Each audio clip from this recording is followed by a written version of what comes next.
right, guys, welcome to episode 80 of the Lookout Sir Warhammer 40,000 podcast. My name is Dan, and it's that bit at the beginning where I introduce good old Phil. How is it going, Philip? I'm not bad. I feel like we've made it to 80. I should hit you up for another cake. That's what I always do when we hit a nice round number. Why is there any greater significance to round numbers versus any of the prior episodes that we achieved? Why was episode 78 no more impressive to you than episode 80? I don't know. It's just the decimal format. Who doesn't love decimals?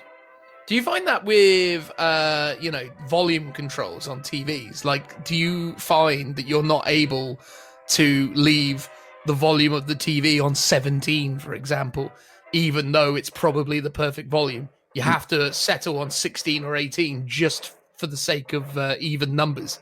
No, mine just has a bar. It's got no numbers.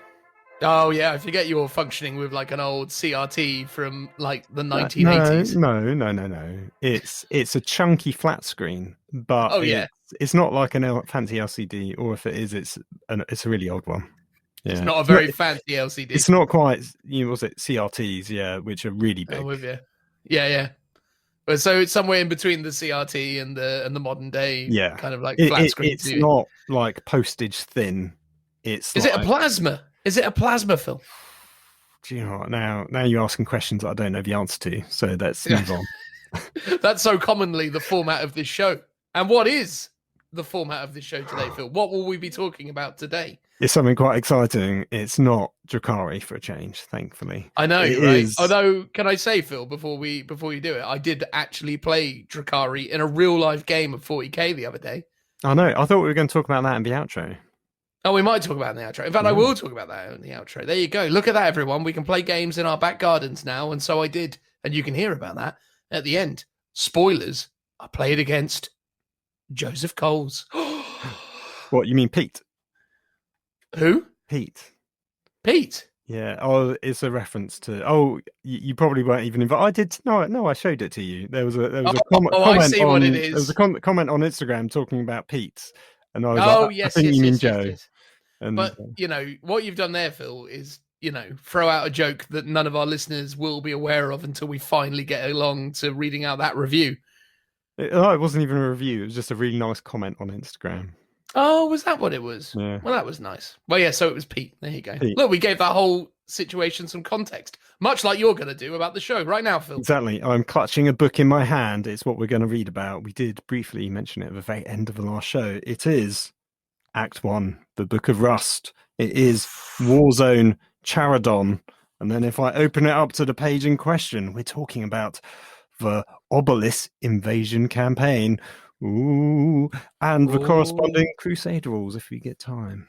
Exactly. We do love Crusade rules around these plots. I do love to ram it down Dan's throat against his will. Well, there's a terrifying insight. And on the topic of terrifying insights, we could be talking only about 5-star reviews. Woo! Hang on a second, what is this? Some kind of review? A 5-star review? Well, let's get into the nitty-gritty of this Warhammer 5-star review.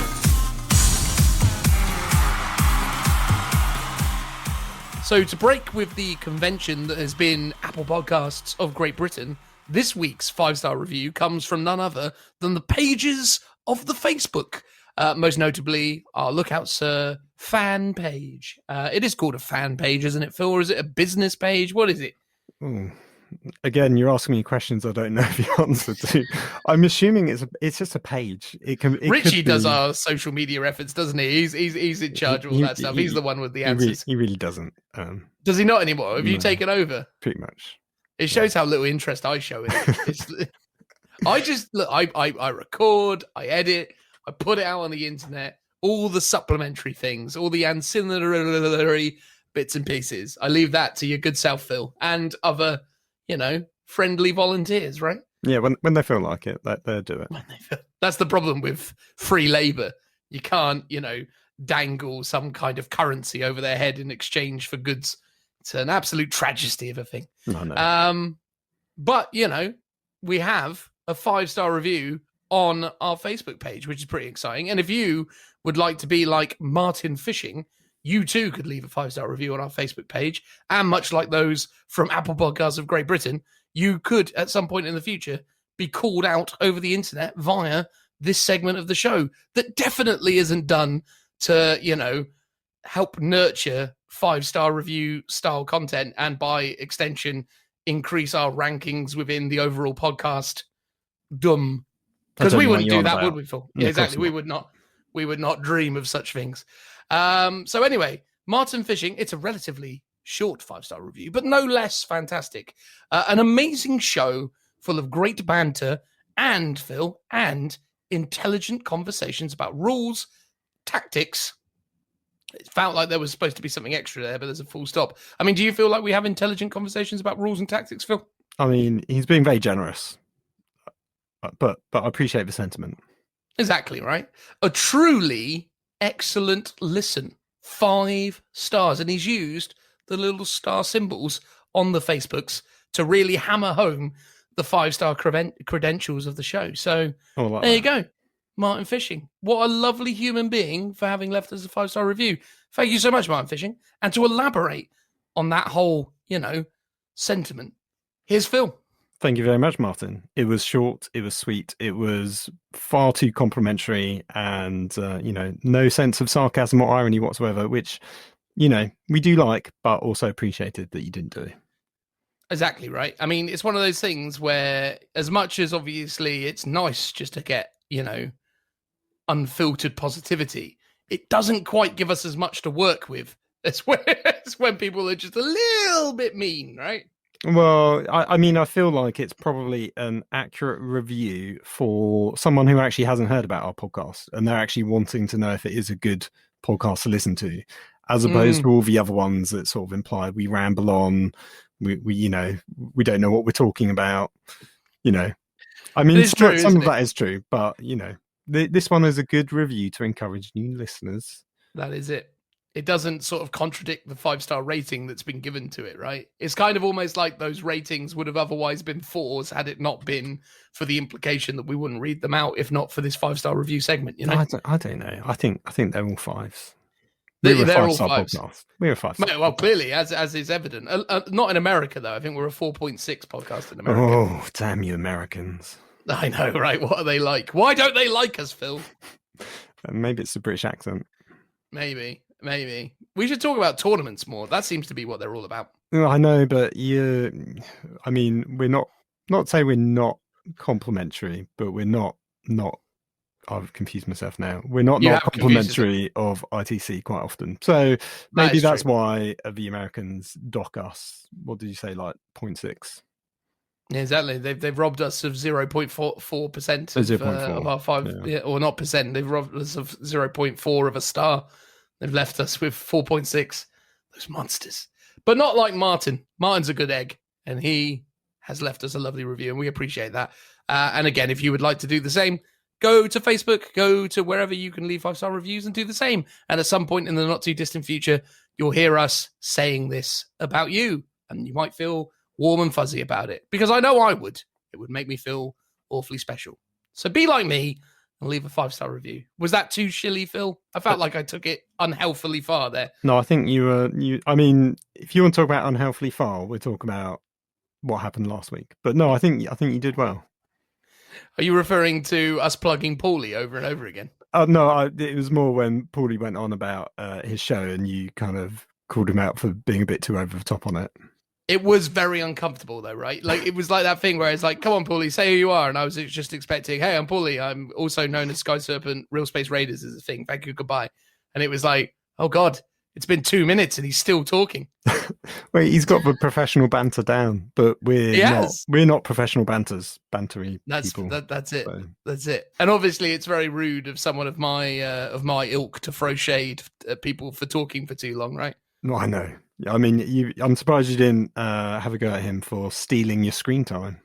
That's it. Or your airtime, even. Yeah. This show is all about me. That's what everyone's come to expect. That's why we've got such incredible 5-star reviews. Because as you know, Phil, I'm a very humble and fantastic human being simultaneously. Exactly. And that's why you pushed out Pete from the show. Yes, exactly. That's why I chucked out Pete, because he was getting too big for his britches. He needed to be humbled. Anyway, look, we're gonna get on with the show now, guys. This is a transitional noise that, for someone who asked, I think it was another comment. Yes, I really do these for real every time. This is not a pre-record. It's all me. Transitional noise. Woo! See, look, different. Hello again, everyone. In this part of the show, as was obvious by the intro and also the title, we are now going to be talking about the Book of Rust, specifically the campaign and potentially, time permitting, what's that system called again, Phil? There's something or other rules. Crusade. Yes, Crusade. Yes, that's it. Never heard of it. Never catch on. But no, seriously, we'll try and talk about the Crusade system. I mean, the Book of Rust, Phil, you've actually been, productive and taken the time to read the greater majority of the book. You have some kind of understanding of the fluff and the setting. What's the deal? What's happening here? Is it like Vigilus, but a different place? How's it working? It is a little bit, yeah. Obviously, that's the style of the book, and obviously it's part 1, so there's obviously going to be a part 2, a bit like Vigilus. It's a bit smaller in scope and size. It's a bit more focused down onto some particular factions, which I think is potentially a better thing. Vigilus was pretty much an all-comers. It's let's try and have a narrative story where every single faction can be present. This one is focusing on the Charadon sector, which is most notable for having the Forge World Metallica at its centre. So that's the main focus. I've read a bit of the story. There's not like an easy summary of it. There's a few snippets obviously on the back in the technical fluff bit. The very back of the cover, there's the introduction, which sort of roughly sets out what's going on. Basically, Abaddon comes along, says, I want a bit of this. He says, Oi, Typhus, come over here, get involved. So it's mostly Typhus and a cohort of Black Legion, I guess, are invading the Charadon sector, of which there are not just the Forge World involved, there's a bunch of others. So notable... Can I just say, Phil, just to cut you off momentarily, if that is how the back of box, or rather back of book fluff reads, they've really been lowering their standards with regards to their quality of writing. If it's just Abaddon says to Typhus, come on, mate, let's go get some. I mean, that's pretty fabulous. I was summarising. I mean, I see. You were paraphrasing. Paraphrasing, yes. For the purposes of dramatic effect, and also, I mean, you mentioned before as well, Phil. Just to say, the book may be small, but it is mighty, at least in terms of the price. I mean, we may as well get the gripe out of the way early doors, because I don't want people to necessarily feel like we're overlooking what myself and Phil both agree, or at least I assert that we both agree, was probably one of the major issues with the book, notwithstanding the gripes that some Drakari players have had, which we addressed in the previous episode, but it is quite pricey for quite a small book, right? Yeah, I think full price it was like 35 or 38 £35. Yeah, 35. It's definitely on average probably smaller than a like Space Marine supplement or similar size. It's definitely smaller than Vigilus, which was massively twice as big. In terms of, I don't know, like as I've been reading it over the last few days, I've gone, no, it's not too bad. And I'll probably I'll summarize it by saying now, if you want to do the campaign, don't all go out and buy the book. Just have one of you buy the book, and maybe that's sort of how it's been price pointed. Obviously, there's specific rules for a specific faction, so that might lean into you wanting to buy it specifically for that. But overall, I think one of the main buying points of this is the campaign rules, which I think it's pretty good so far from what I read. Yeah.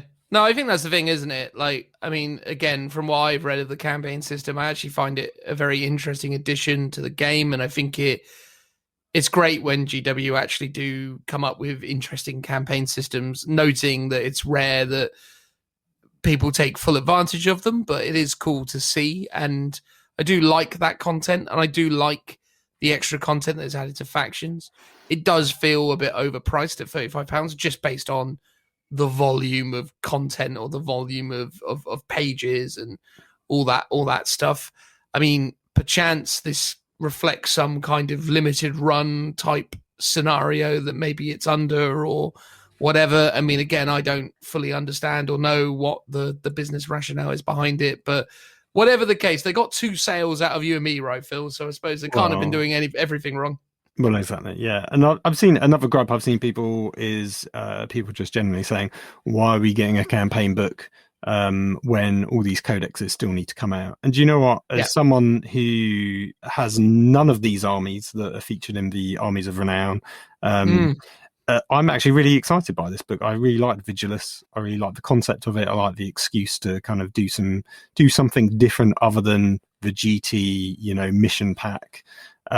So I actually sort of really welcome this as a nice sort of intermediary that anyone could buy while they're waiting for their codex to come out and still get something out of, even if it's not hard and fast rules. Because I know a lot of people just say, oh, there's only 3 pages for my army in this book. Why am I buying it? Vigilus for most armies, especially the first book, Vigilus Defiant, probably only had 1 or 2 pages per army. That didn't stop me picking it up. Yeah. And I think, I personally would like to see Games Workshop going further with these kind of things, and I'd love to see more literature or campaign systems or books that are more built around specific kind of major events that focus in on maybe even smaller amounts of factions. I mean, again, Forge World have historically been so good at that. And although this has elements of that to it, it still feels a bit broad. And also it's still kind of written in that, GW codex style, which is a much lighter read than how Forge World constructed their narratives. And there's a lot less maps and a lot less detail, which I think is obviously an area where you can really start to explore and create a lot of interesting narratives. But I understand the kind of product that Citadel or Games Workshop main put out versus what Forge World does. And I do understand it's supposed to cater for different markets, but it does sort of almost feel like this is just a little too light by comparison. But, it's got some gorgeous artwork and it's got some interesting systems from a gameplay perspective. But narratively, I feel like it's slightly lacking versus some of the other stuff that we've seen for, obviously Forge World by comparison. But I would, and I did say the exact same stuff about Vigilus back in the day. I think it's just an aspect of Games Workshop's campaign books. It's just how it is. They're good. They're just not quite to the same standard as a Forge World. But I think everyone can agree and understand why that is. So it's not a big issue. I was, before this recording, I sort of went back and had a look through Vigilus to see the size and kind of the style of that campaign system and how it compared to this one. And obviously the lore and stuff. Like the Forge World books are massive. You'll get 3 or 4 times the amount of content in that book. And I think they were priced around 40 to 60 quid. I honestly can't remember, but they were quite expensive books, but often quite worth it. And the campaigns were like super in depth and really interesting and well thought out. The Vigilus ones, equally loads of stuff in there. And I think maybe once we've gone through this, I can kind of try and compare some of it. This is definitely pared down, but in a way that's quite nice. It's quite light. You don't have to read, 200 pages to understand what the campaign is. The campaign rules are very succinct. They're very matter of fact and relatively, I think, easy to digest. It's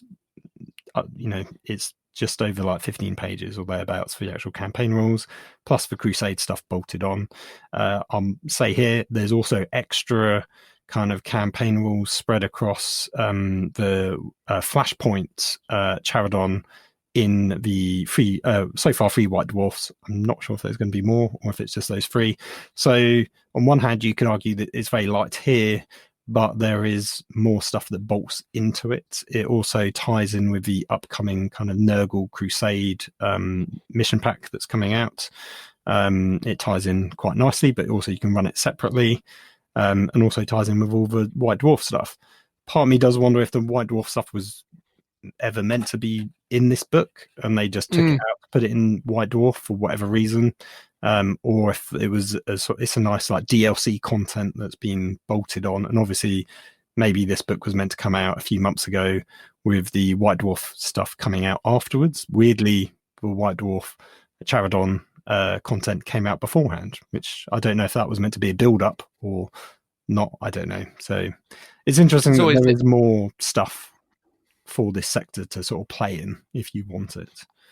Yeah, it's always interesting to try and interpret some of those decision-making processes that GW goes through in terms of their releases, especially in these times. It's definitely fair to say that it's nowhere near as aligned as they'd want it to be under normal circumstances. But yeah, irrespective of that, man, I mean, obviously it's cool that you've gone back and looked at Vigilus and drawn those comparisons. And yeah, to your point, it's good in a way that it's more succinct and more to the point, because, you know, for a lot of people, they just want the systems and they want some backdrop that they can inject their own identity and their own kind of player groups into and start to build their own narratives, which is super important. Anyway, you were about to tell us of the other planets that existed within the system, the Forge Worlds and so on. What else are we fighting over here? Yeah, so it's set in the Ultima Segmentum, which is very close to the sort of Ultramarine sort of homeworld and their section, which is sort of why I think Typhus has been lured into the fight, because he wasn't too far away. But yeah, there's the Forge World, Metallica. They talk about they've got their own Titan Maniples. Also nearby is the famed Night Household Raven.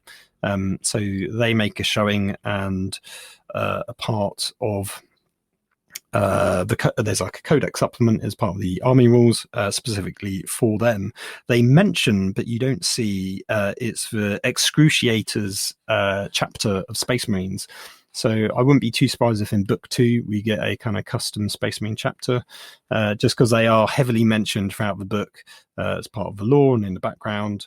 Do they give any hints as towards if they've got any sort of specialisms? Are they predominantly Primaris, I assume? Are they do you know into any specific type of warfare, or do we just not know that yet? I've only just seen vague mentions of the name so far. Maybe, as I said, I've only probably got about, less than 10 pages into the actual lore side of the story. So I think they'll obviously make a bit more of a showing later on. There's also Battle Sisters. There's a Cardinal World of Alexistor. And there's also regiments of Astra Militarum lurking about. And obviously the Imperial Navy is quite heavily mentioned as well. Battlefleet Gothic confirmed. Oh yes, totally. It's interesting. They talk about at the very end of the introduction. They talk about the War of Rust and slime. So I mean, this is the Book of Rust. It would be quite funny if the next one is called the Book of Slime. I mean, that would be such a terrible name, wouldn't it? Like, you can't call it the Book of Slime, can you? I know, but obviously they're going with the War of Rust and Slime, hints to Metallica and Nurgle. Yeah, it's interesting. So story-wise, it starts off, the sector falls to like plagues. The bit I've read up to, Typhus hasn't even invaded yet, as far as I'm aware. And again, this is one of the sort of downsides of the book, is I've read quite a bit, and it's like it's all background setting, it's building up, you're learning about the planets, what's going on, but there's no over, I just sort of almost want a one-page summary of this is what the story's about, especially if you want to get into the campaign. Everyone sort of wants just a brief summary of what this campaign's about, whereas it feels like if you want to do the campaign properly, everyone needs to read, the full 45 pages or whatever of the story to kind of get what is going on. But yeah, there's a really interesting bit, very early doors. So the fabricated general of Metallica, not to say he's going a bit mad, but he's certainly getting a bit more authoritarian, and all these plagues and diseases are ravaging other systems and making them less productive. The Forge World is the primary source of all the sort of materials and military might that's being created. But there's all these like industrial hive world complexes that also create loads of, ammunition and guns and stuff like that, and their productivity is going down. And he's basically blaming it on the fact that they're all biological beings, whereas he has obviously the purity of sort of the flesh is weak and we want more robotic limbs and whatnot. So actually one of the bits he sends, I think, these two sort of almost like world destroyer ships to one of these planets, and one of the planets has a hive that is completely overrun with zombies. So he basically takes these ships along and kind of rad bombards the entire planet, sort of just killing everyone, because he's like, this is for the greater good. So he's pretty extreme in his methods, and I believe that also ties into one of the what's it called, the like the battles that you can play, the Echoes of War, later on. Nice. Is quite interesting. Does that mean if he's doing it for the greater good, does that mean he's become a Tau? Quite likely. Quite likely. Do you feel like, the Tau have reprogrammed him, gotten into his CPU and started to feed him some ethereal-based ideologies?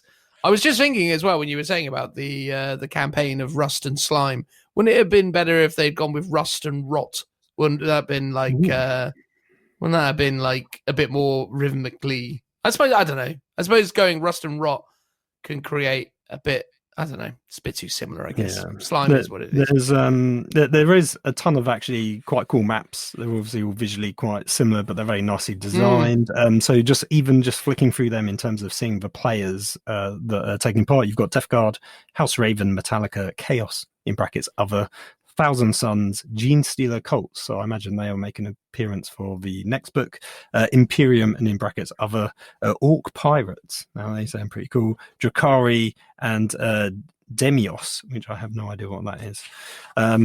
So there, and obviously I mentioned the Space Marines, the Sisters, and Astra Militarum as well. So they're sort of roughly the main players that are taking part in the campaign. Yeah, what is Demios? I mean, yeah, because all the other factions are spelled out with very specific names. Death Guard, House Raven, Metallica.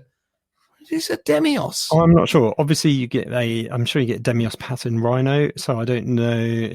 No, that's maybe it's Demios. I thought it was like Demos or something. Even though, again, I appreciate it's a potato type situation there, but because the symbols on it looks very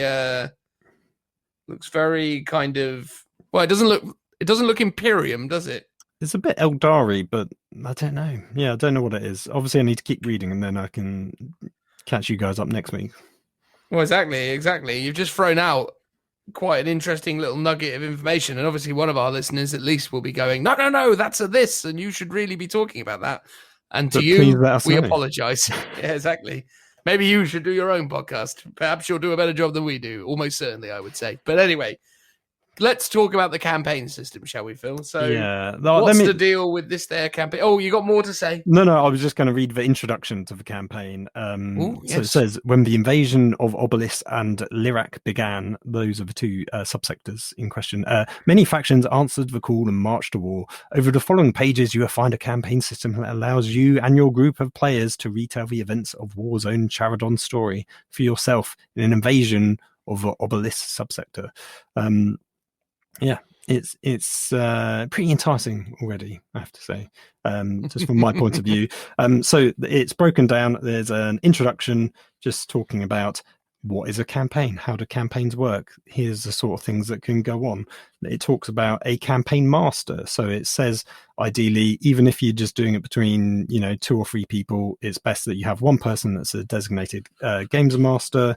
They can do lots of interesting stuff. The main things they're doing is they're just tallying up the points and who's won what games. But there are some special special like nuggets of rules that they can and effects that they can sprinkle out throughout the campaign to make things a bit interesting. But overly, I do love when they introduce that concept as a kind of games master system, because obviously for those of us who also partake in a bit of Dungeons and Dragons now and again, the concept of the DM is always a really important role, and it's something that I've always kind of felt like is underrepresented within our hobby and within 40k in general, and certainly a role that when embarking on a campaign is incredibly valuable. I think, again, they do a very good job in this book of, throwing a lot of praise upon that individual, kind of, decorating them as some kind of hero among men. But at the same time, there is certainly that aspect to it. And obviously, if you're doing one of these with a lot of players, having someone who's willing to sit out, but ultimately facilitate everyone else having fun and everyone else being able to kind of weave this narrative is incredibly, rewarding in its own right, I'm sure. So yeah, because I like it. They do say if you're playing in a very small group, then the games master can probably just take part as well, and it's not a problem. But if you're doing a really complex one of 10 plus people, maybe it's better that they sit it out just so they can, one, be a bit more impartial, but two, potentially there's just so much legwork that they can't also be busy playing the games as well as doing all the admin work on top of that. Not to say that there's a huge amount, but it's important that that person gets it right, and they're there to help facilitate the other people do their games and stuff like that. I've always attested that the kind of GM role is also really important in big games. Like if you're going to play a game with 6 players, for example, which happens a lot at like Warhammer World and other kind of like larger venues, you always see a group of people turning up with 2,000 points each or 3,000 points each and rocking up and playing on one of those massive tables. But those games always seem to derail because they basically all the people there are playing. So it definitely feels like if you're going into those kind of bigger apocalypse or those sort of style games, a GM is hugely important in those scenarios. I've often felt like that's really important as well in those contexts. And I'm sure with the way these campaigns tend to escalate, it's quite likely that your GM might need to perform that kind of role as things move forwards as well with this kind of campaign system, which is fun. But anyway, sorry, carry on, Phil. Yeah. The next section is all about players and alliances. So it's basically saying gather your players together, as many as there might be. And now what you need to do is form them into teams. Basically, you have the defenders, the invaders and the raiders. So because the sector is an imperial sector, the defenders are predominantly, what they say is best suited for those with the Imperium keyword. You don't have to be, but they say that's how it's strongly recommended. So, it's your Adeptus Mechanicum people for your Metallica. That is perfectly suited for this role. Your invaders are predominantly Death Guard. So what they want is people with a Chaos keyword.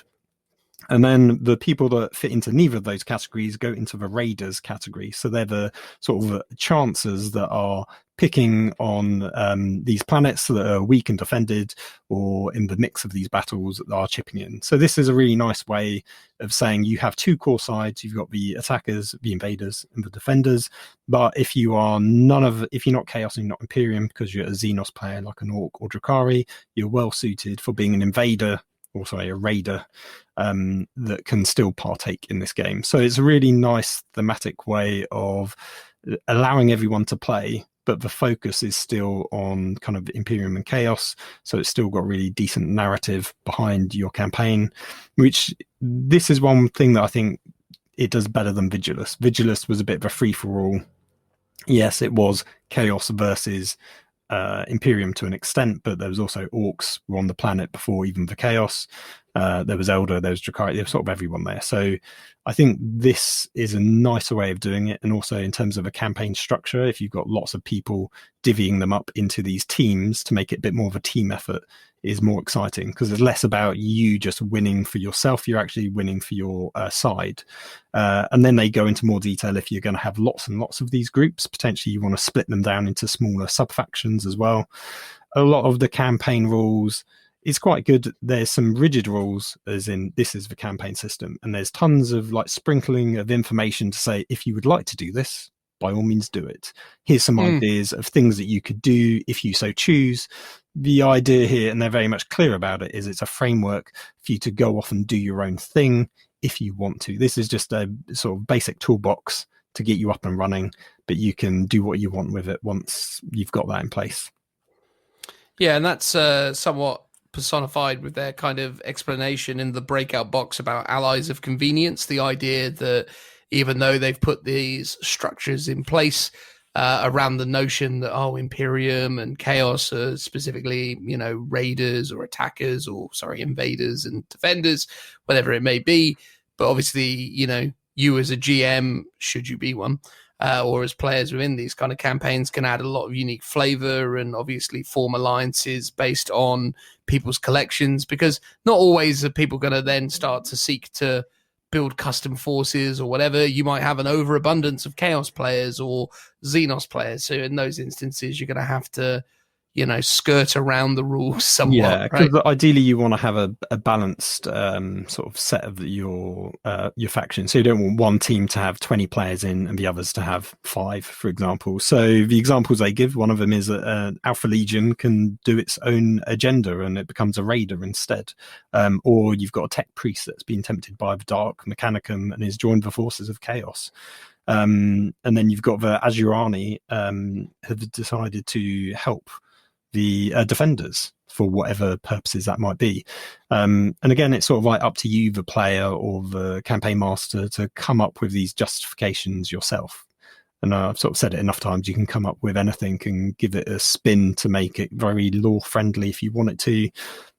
Just requires a bit of thinking sometimes to give you that justification. Yeah, absolutely. But no, awesome, man. Any more to talk about in terms of the ways to play and campaign length stuff that's on here? Yeah, so the ways to play is basically saying you can do open match play or narrative. It works however you want. So if you want to do this campaign system, but then play the GT Book of Missions, you totally do that. And these are just extra rules to tie those GT missions together. If you want to do a narrative game and use the Crusade rules, you can, and it all plugs into that. And I think that's probably the way to get the most out of this campaign system, is to use Crusade. Alternatively, you can just play some open play games, put models down, do it however you want. So I like the flexibility in this. It's not a rigid system which is designed for one particular way to play. Yeah, it's not like one of those like intro sessions where it's like, you are new to the game, play mission 1, small thing, play mission 2, it escalates, as it were. So it's not like when you're playing, I don't know, Space Hulk, for example, or potentially I would assume this upcoming Cursed City release where they introduce you to systems in the earlier games, because it's assumed that we're obviously all knowledgeable about 40k, that we're able to start from a good baseline, I suppose. Yeah, because it basically is like, if you and your mate just regularly play a match play game, which is sort of maybe what we do, for example. And imagine, for example, Dan, you have no interest. Imagine if you have no interest in playing Crusade. It's like it's difficult. It's difficult to comprehend that reality, Phil. So they just say it's no problem. Just use this campaign system to sort of tie your match play games together, and it doesn't, it just adds a bit more interest to those games without kind of massively derailing it, potentially what a Crusade system might do for those games. I will say it for the record, Phil. If we and the lads get together and actually give this a try, I will play Crusade. I will do it. If we do this, fine. Well, honestly, I think this is the most sort of exciting way to get into Crusade, actually, is to take this campaign, run with it, and do some stuff and see what it's like. The campaign length basically says you can do it from, over a weekend to months, basically. They sort of recommend, I think, so there's 3 phases to the campaign. They recommend that each one is 2 weeks long, and the total number of games equals the number of players. Obviously, it's all dependent on how often your gaming group's going to meet, how often you feel like you're committed to it. But ultimately, it's potentially a relatively short campaign, which I think is quite good, because I was looking back at Vigilus, and Vigilus had each book, I think, had 3 phases, and each phase had 6 rounds that you were meant to play within that phase. So that is a ton of missions to kind of get through and play if you want to do it properly. And that was just obviously book 1, which is why I think this is much more condensed. They basically say if you just want to do 1 game per phase, that's totally cool. So that's 3 games minimum that everyone needs to play, and you've done your campaign. So you could easily do that on a weekend with your mates. Yeah, I think for me, if I was going through the system, I think the 2 weeks window is fine, but I think it's just literally a case of organizing it so every player in the team plays 1 game in that 2-week window. So just ensure that, so rather than like 1 game per player, it would be half a game per player essentially. So it's just to ensure that everyone just gets a game in with someone else and can move it along, as it were. But again, it depends on the size of the teams, right? I mean, you know, for ourselves, for example, you know, we would probably, at a push, we could probably do 2 people per team. But I mean, that might not be utterly realistic with the distances between us and all the rest of it, to then get, you know, 2 games in, or rather 6 games in per thing. Anyway, long story short, yeah, I feel like maybe a little less on the gaming side potentially, but otherwise, yeah, sounds robust. Yeah. Well, and then when they talk about the campaign phases, obviously there are 3 phases. Each phase has its own sort of special rules, and it's set in its own theatre of war, which represents the passage of time as the story goes through the actual campaign that is written about. Basically, it says when you're playing your games, you can sort of decide how you want to do it, in terms of, do you want just players to just agree to play an opponent, and that's no problem. Let them do grudge matches and stuff like that if you want. That's also cool. If you want to constrain it in a different way, such as the campaign master or the GM is, you know, matching people up for you, you can also do that. When it comes to actually playing the games, you score points for you score Warzone points, which contribute to your team's sort of score for that phase. At the end of that phase, you tot up which one has the most Warzone points, and then that person has won, or not that person, that team has won for that phase. They score some strategic value points, which is the points used to determine who wins the campaign overall, and effectively it resets each round. So the Warzone points aren't cumulative for each one, so you don't have necessarily a runaway winner, which I think is quite a good way. So, for example, the size of the game that you play determines how many points how many Warzone points you win for your team.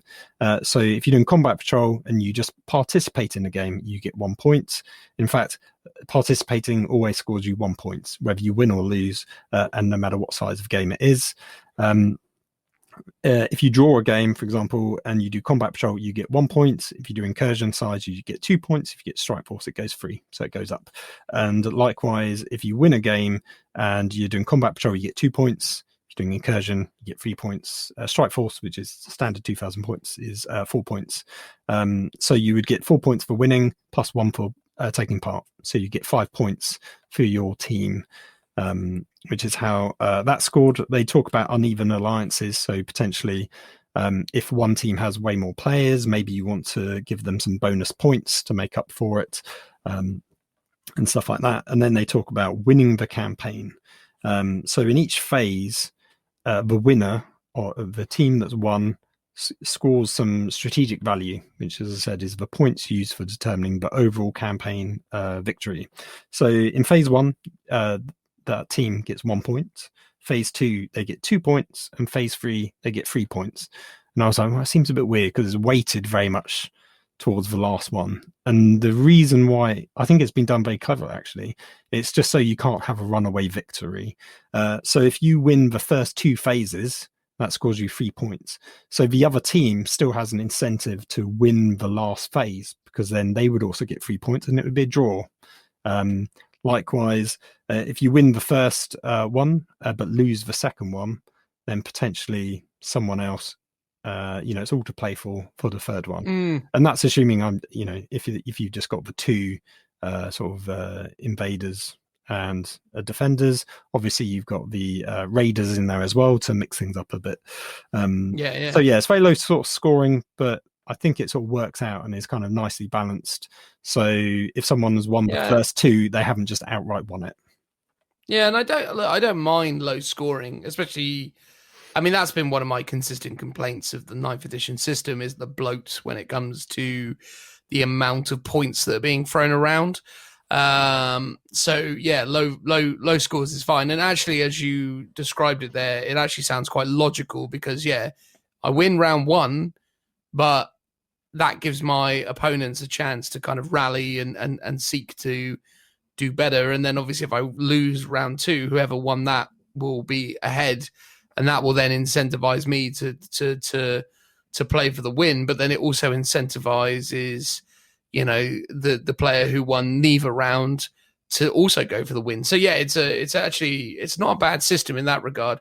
The area of complexity and the thing that I question is the idea that we reward greater points for winning bigger games, but we only ever offer the same participation. Now, that becomes quite interesting to me because I think as a games master, there could be some interesting things that you could do to essentially incentivize or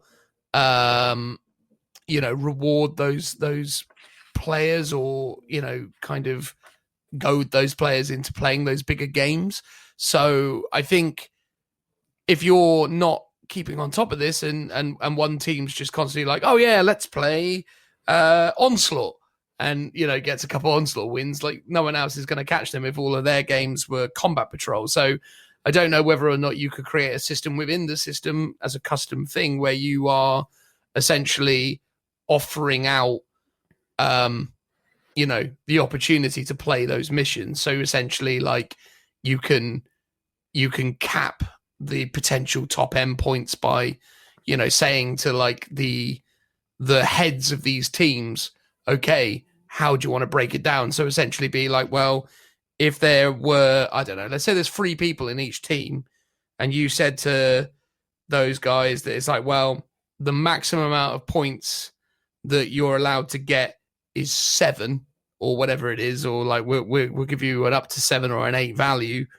then they might be like, okay, cool, we'll go for 2 strike force or something. You know what I mean? Like something, I don't know. Again, I haven't really thought this out fully in my head, but it seems like there's ways that you could make that interesting. Yeah. Because it does seem like something that's a little bit potentially exploitative. I think off the top of the bat, the easiest way to do it is each sort of week, if you were a gaming group and you're meeting up each week, you'll say, okay, first one, we're going to do combat patrol. And it's almost like escalation style. So each, you could almost go, each phase is 4 weeks. You do combat patrol 1 week, then you do incursion, then you do strike force, and then do onslaught to do like your big kind of push at the end with the bigger games. I think if you're doing the crusade rules, that's naturally capped in a way based on your requisition points and stuff in terms of the size of games that you can play. So yeah, I think this is where the GM can come in and kind of come up with some rules about the size of games that should be played.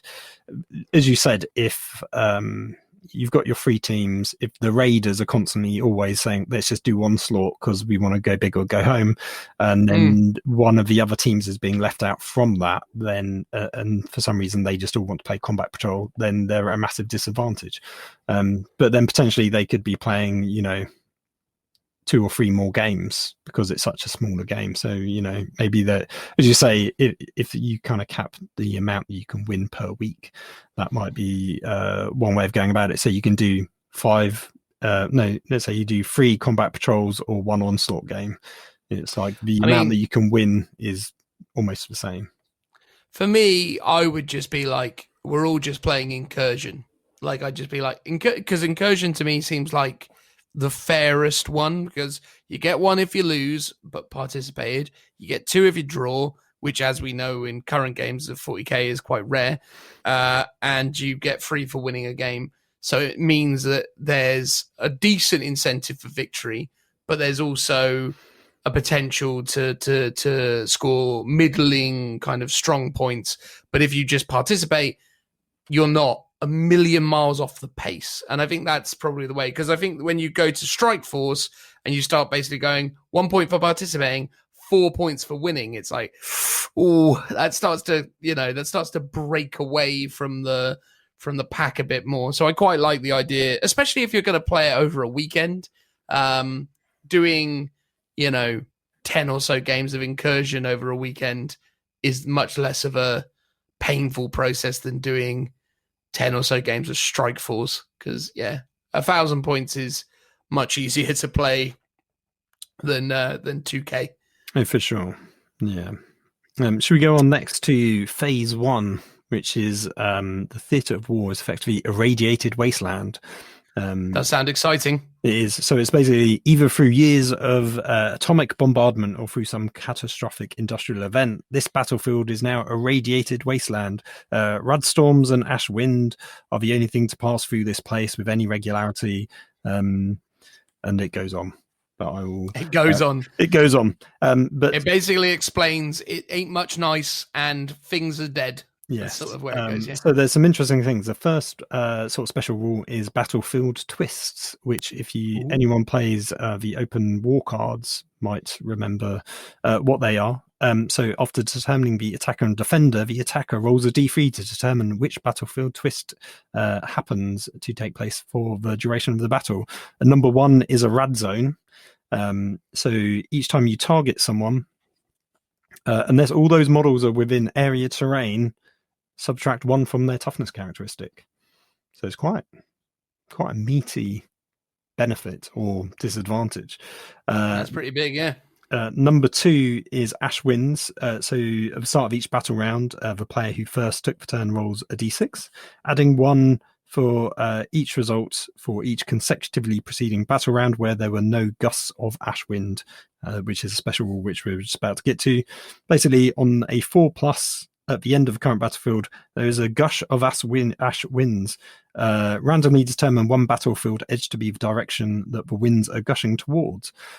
Basically, once you've got your gust of wind happening, models cannot target units that are more than 24 inches away for ranged attacks. And if you make an advance or charge roll, and so long as you basically go in the direction of that battlefield edge, which is the direction of the ash wind, you add 2 to your advance and charge rolls. So there's a nice strong wind, allows you to move quicker, and it really hampers ranged weapons. Joe was contributing some ash winds when we were playing on Monday. Oh dear. I know. It was there was some strong gusts coming from his table quarters. Yeah.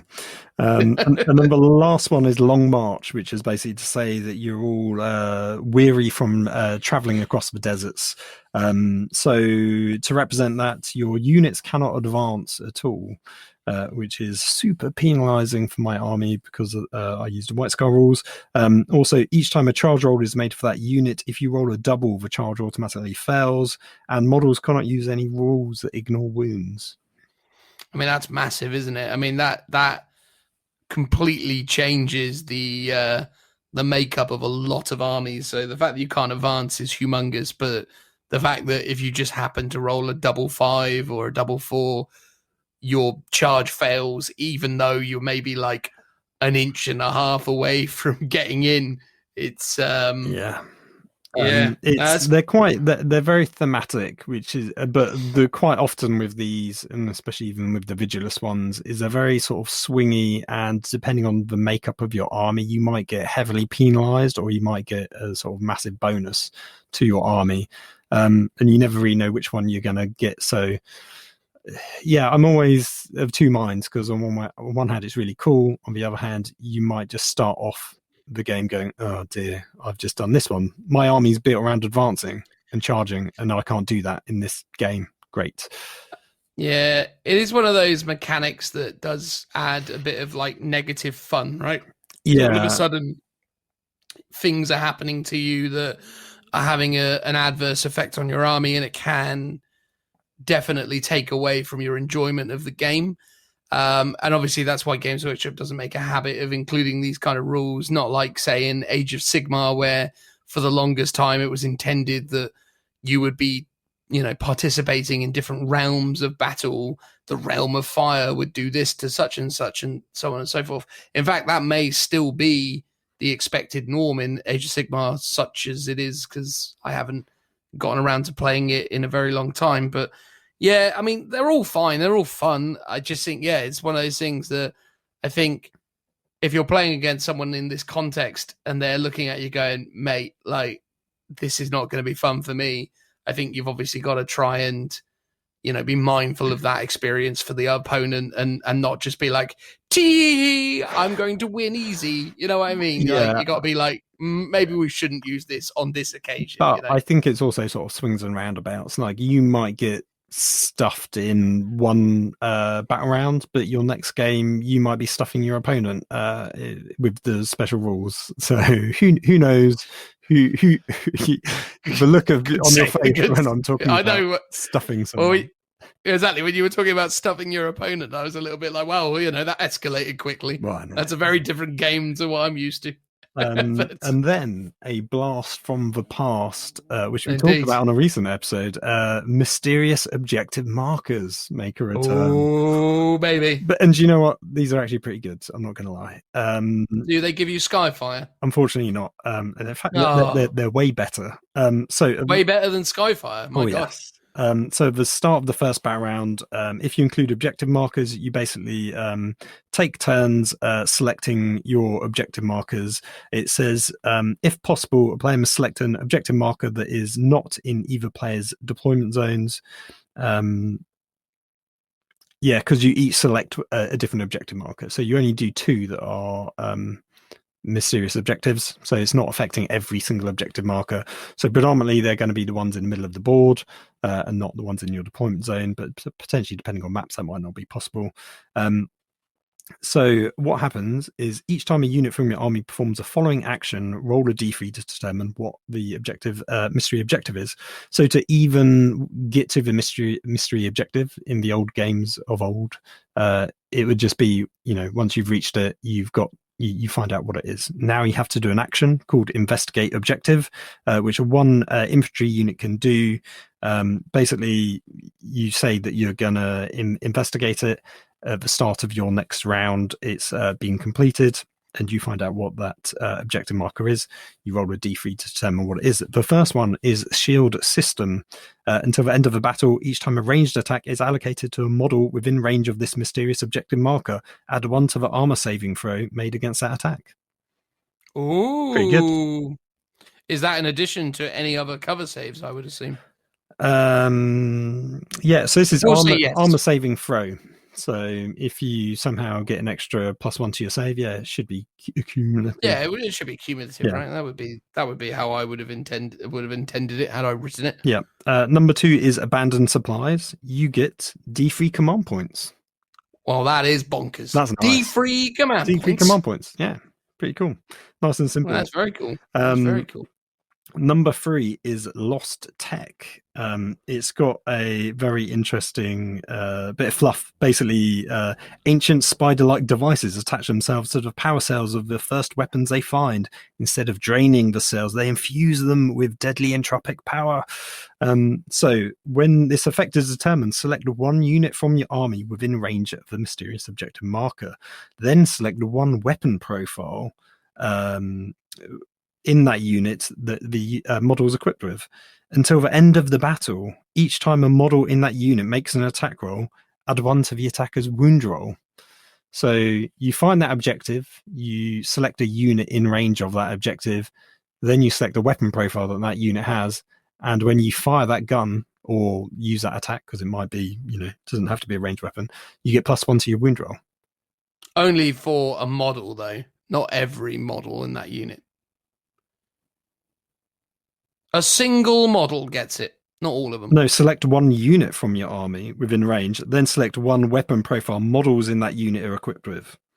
Yeah, until the end of the battle, each time a model in that unit makes an attack with that weapon profile, add 1 to that attack. Yeah, but that's just how they word things, because every unit model fires individually. Oh yes, of course. It's to do with it's the that wording. weird, quick rolling sort of thing. So every model gets to do it. Amazing.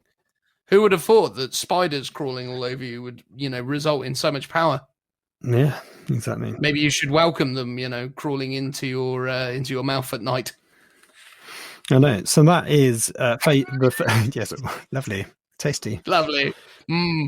That's always the worry, isn't it? Do you ever do that thing where you wake up sometimes choking at night, going like, "Ah, God, cough, cough." And you're like, "Oh, I've probably just eaten a spider." Yummy, yum. It's possible. Phil. That's true. They come and drink out of your tear ducts. Lovely. That's not true. At least it might not be true. I just made it up on the fly, but there you go. So that's all the phase 1 special rules. Quite interesting. And then the other ones. So we've got phase 2, which is Metallican Redoubt. So it's no ordinary battlefield. The Metallicans have for countless centuries held the area, basically. So they've been doing all sorts of weird stuff to the land, implying it's almost a Forge World, but not quite. So in this one, you just have battle assets. So after you've chosen your deployment zones, the defender selects one battle asset from below. Alternatively, they can randomly select one. The attacker then selects a battle asset as well. He can't select the same one.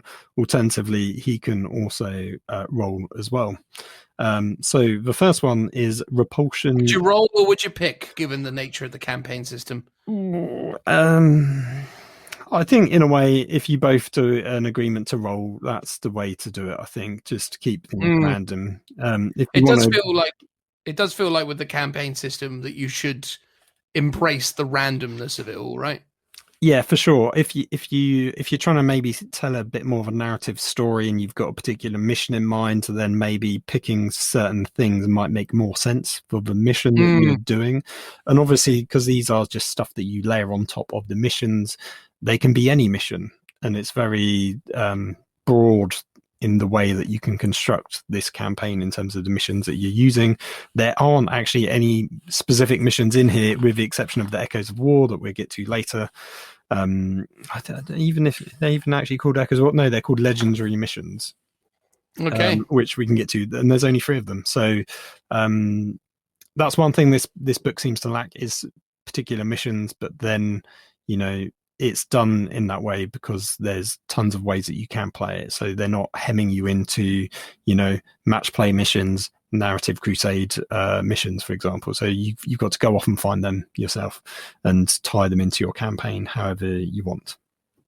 Makes sense. Yeah. So the first one is a repulsion shield dome. Each time a ranged attack is made against a unit from your army, if that unit is wholly within your deployment zone, subtract 1 from the strength characteristic of that attack. That's pretty good, isn't it? I mean, no one likes having their strength characteristic reduced by 1. No. I sort of almost feel like this should be a stratagem that you could use for anyone.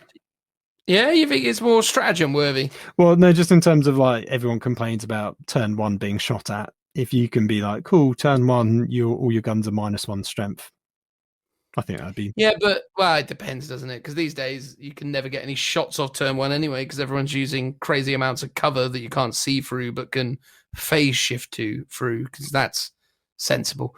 Yeah, I do understand what you mean. I do feel like the game misses that that turn 1 stratagem scenario where it's like, oh, you're going second, here's a thing to boost your defenses. Like, it does feel like a bit of a misstep not to have that anymore, but there it is. But it's cool.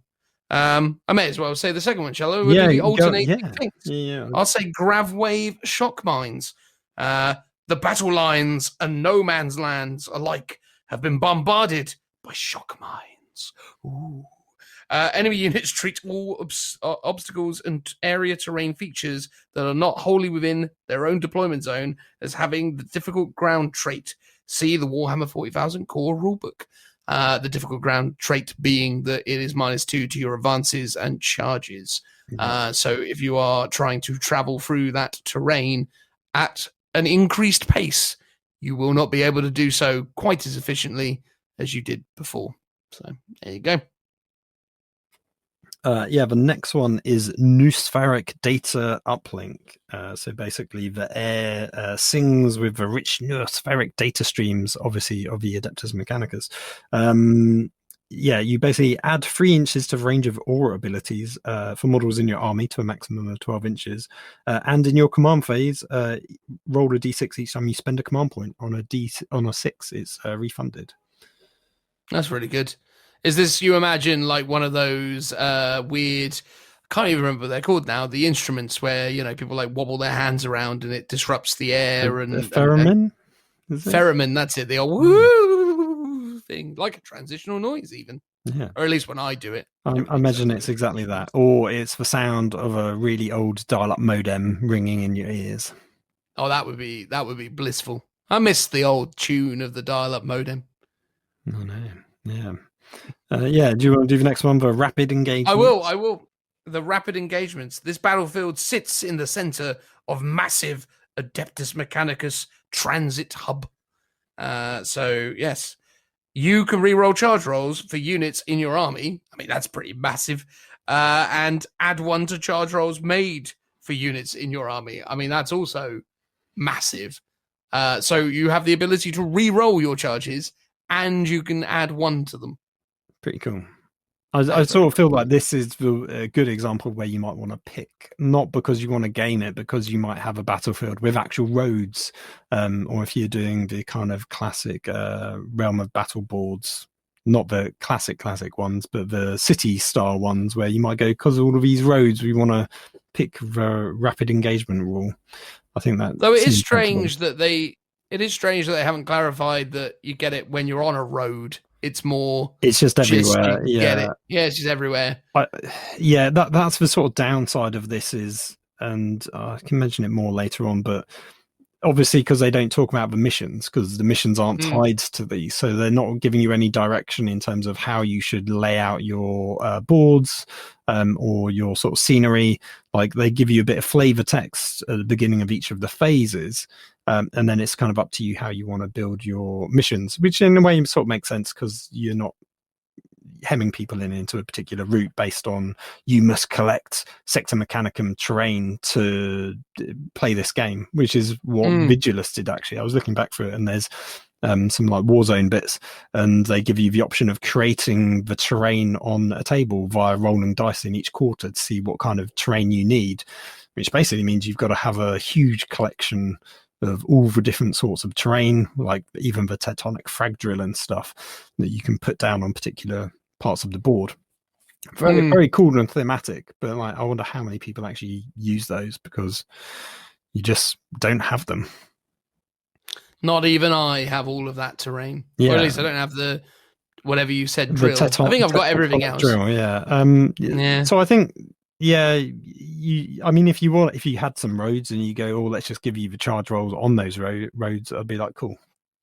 That's fair enough. That was an old rule in previous editions of 40k that you actually added 2 inches to the movement of vehicles when they were on roads. Yeah, makes sense. A little known rule from the olden days of 40k. Yeah. Much like the aggression enhancers, right, Phil? Yeah, the air is thick with servo skulls.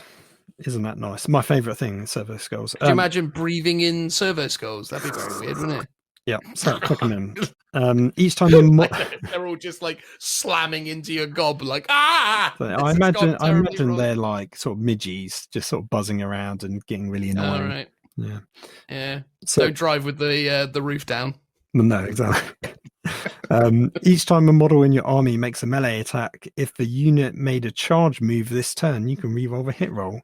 And each time a unit from your army piles in or consolidates, models can in that unit can move an additional 1 inch. Strong. It's not bad. Not bad. And that's all because the air is thick with servo skulls. Yeah, because I think they're using, beta wave generators to stimulate the aggression centers of biological and cybernetic minds alike. So basically, you're all really angry. Because if you had midgie-sized servo skulls flying around, you would be quite annoyed and angry, I think. I mean, that is the level of dedication to the Mechanicus that they're willing to kind of take midgy skulls and use them for some sophisticated network of data uplinks and so on. I mean, much respect to them and their commitment. And lastly of this, you have transonic emitters. The battlefield houses arrays of transonic emitters sorry, I got all caught up. I was sort of trying to hide a burp. Anyway, that enhance the lethality of projectiles at short range. So each time models in your army targets a unit that is within 9 with a ranged attack, add 1 to that attack's hit roll. It's really cool. It is really cool. It's interesting the way they describe it, though, and then they go hit roll. You're like, oh, okay.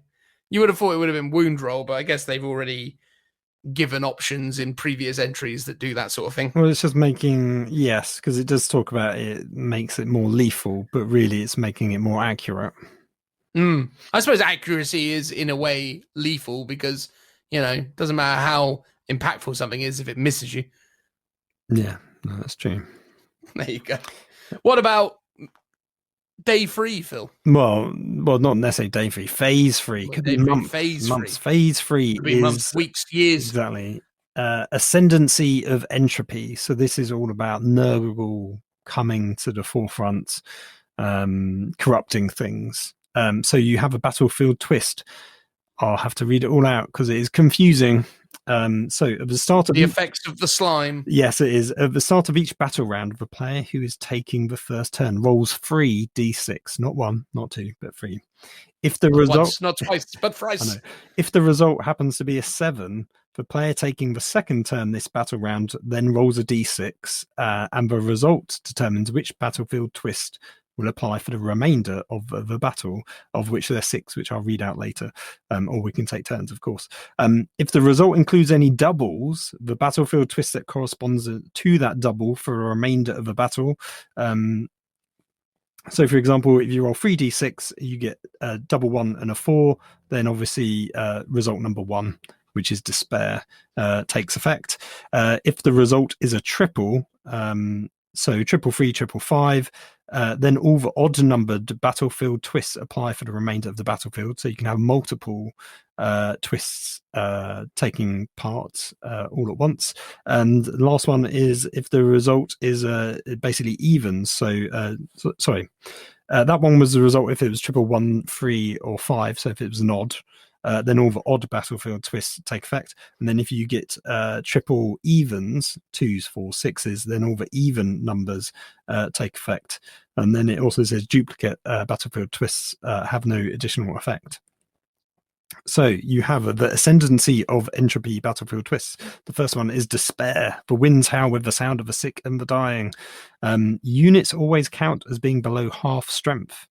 If a unit is already below half strength, each time a morale test is failed, then 1 additional model flees. I'm like, this one's actually really cool because it actually makes leadership super dangerous. I mean, maybe not super dangerous, but certainly more dangerous than it has been up to this point. So, yeah, no, that's cool, to be fair. That's an interesting one. Rust. The air itself is heavy with the passage of time. Metal visibly corroding and iron rusting with every passing heartbeat. The save characteristics of all models are reduced by 1. That's nasty. That is nasty, to be fair. When you're a guardsman with 5-up flak armor and then they go 6s for you. Yeah, Yay. I mean, because obviously these are all like the infestations of Nurgle. So as the Nurgle player, I can imagine someone going, "Oh, these don't affect me because I'm obviously Nurgle." Right. Oh yeah, of course. I mean, that's logical, right? But I like that. Are you saying that's not the case? No, it isn't. It gets applied to everyone, regardless, which isn't very thematic, but, you can't balance that sort of nuanced detail within these rules. The next one, number 3, is rot. The stench of a battlefield is beyond description. For every organic thing within it grows sick and rots, and there's someone called Joe farting in the corner. So with this one, with rot, subtract 1 from the toughness characteristics of all models. Strong. Again, I mean, yeah, would not be a pleasant thing to have to deal with, especially if you're playing a toughness 3 army because all of a sudden Marines are shooting you with strength 4 bolters and you're being wounded on 2s. So that would be problematic, I would say. Decay. The ground saps the vitality from those who walk upon it, every step drawing yet more strength away. Subtract 1 from strength characteristics. So much like Rot, but this time it's your strength, not your toughness. So slightly less impactful, but no less irritating, I would say. Yeah. Number 5 is atrophy. The warp winds blow through this battlefield, racking the bodies of those in its path with a dozen painful maladies, which sounds interesting. The rules here are quite cool. So units cannot make use of the objective secured ability or similar abilities. Units cannot perform actions in a turn which they made a normal move. It's not -1 to a characteristic, which is at least something. But losing objective secured is a real game changer for most armies. And, not being able to make actions if you've moved is pretty big as well, right? Yeah, because a lot of people, if you're going to go for deploy scramblers, for example, do it on a turn in which they deep struck down, which counts as moving. So it does totally change the way you've got to play your game, which I think is a really good sort of interesting handicap for armies that would normally affect both armies. I mean, not every army needs to take secondaries that are going to perform actions. In a way, maybe this would just encourage you to not play those ones and go, I'll just go for something else instead. But I like the idea of leaning into it and going, I'm going to pick something which requires an action, but it's going to be both difficult for both our armies to achieve. I mean, turning off OBSEC is massive, right? Like that totally changes the makeup of so many armies. So yeah, that's a big hit. And the last one, number 6, Blight. A dreadful curse hangs over the battlefield, an infection that blights both mortals and machines, poisoning their spirits and dulling their martial efficiencies. Each time a model makes an attack, the hit roll, wound roll, damage roll, and rolls to determine the number of attacks cannot be re-rolled. That is also a bit of a game changer. They have been blighted, that is fair to say. Now, question. Would that apply to CP rerolls? I don't think it would, right? I would say that, yeah. Because you can't re-roll it. So if you've got a damage roll and you want to re-roll it, you just can't. Okay, because I would have suggested that would impact like abilities like, chapter masters and things of that nature, but I wouldn't necessarily feel like it should impact CP rerolls because stratagems feel like they exist in a slightly different stratosphere. But again, I'm happy to be wrong, but I'm curious what you thought. Well, I think here it just says can't be re-rolled, so that regardless of the source of whether that's a stratagem or an ability, obviously as a games master you could rule otherwise if you want to do it, but then potentially there's very few abilities that allow you to re-roll a damage roll, for example. Obviously there are some, but not many. But normally it would be via a stratagem, via the command point re-roll, or another stratagem potentially. I would just say no, because then it's sort of sticking with the whole point of the blight.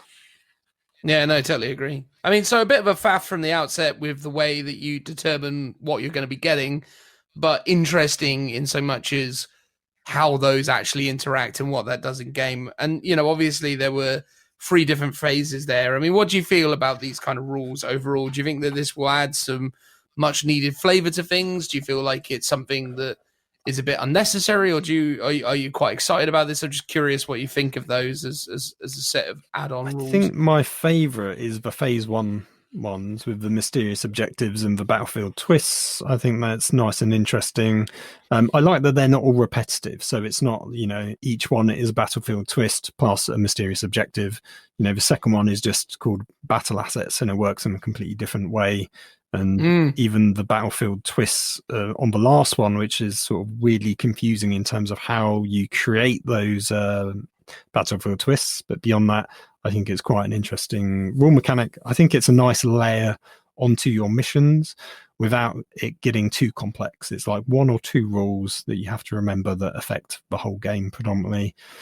Yeah. It's not completely mad. Like I was looking back at the Vigilus stuff, and they have specific war zones, and each war zone has a bunch of different rules. Each mission, because you have a bunch of campaign missions, all have their own rules, all have a whole page of stratagems for them, which in a way I sort of miss, because I like the idea that you have these custom missions and a bunch of stratagems that you can use specifically for that mission. But I almost feel like maybe that was just too much rules bloat, because it was layer upon layer. So you've got your war zone that you're playing in, you've got your mission special rules, and then in addition to that, you have your particular phase that you're playing in special rules as well, which were layered on top. So that was just rules upon rules upon rules. Whereas this is, it's just, it's just one rule or two. Nice and easy. And it freshens up between the phases, and it adds a level of intrigue to it. I'd be interested to know if people would feel like you should determine these for all games, or whether you will allow players to determine per game. For me, I feel like per game is definitely the way to go, because I think you should add in that random element per player. But I can see justifications for why you might be like, no, everyone's going to play it with the same thing. We're going to roll it as a group, and that's how it's going to go. Obviously, mysterious objectives, that might not be entirely viable, because it seems that that's kind of linked to when you get within contact range of those objectives.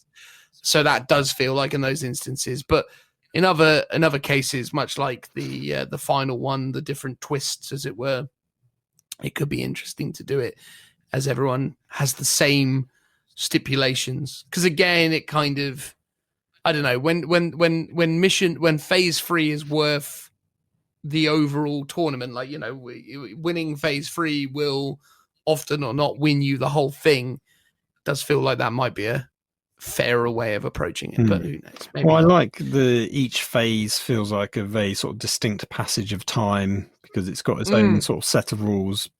And you're saying if each person playing in that phase was to roll, it allows you to kind of create these different battlefields to represent the fact that you're not just playing on one planet, you're fighting across multiple, across different subsectors.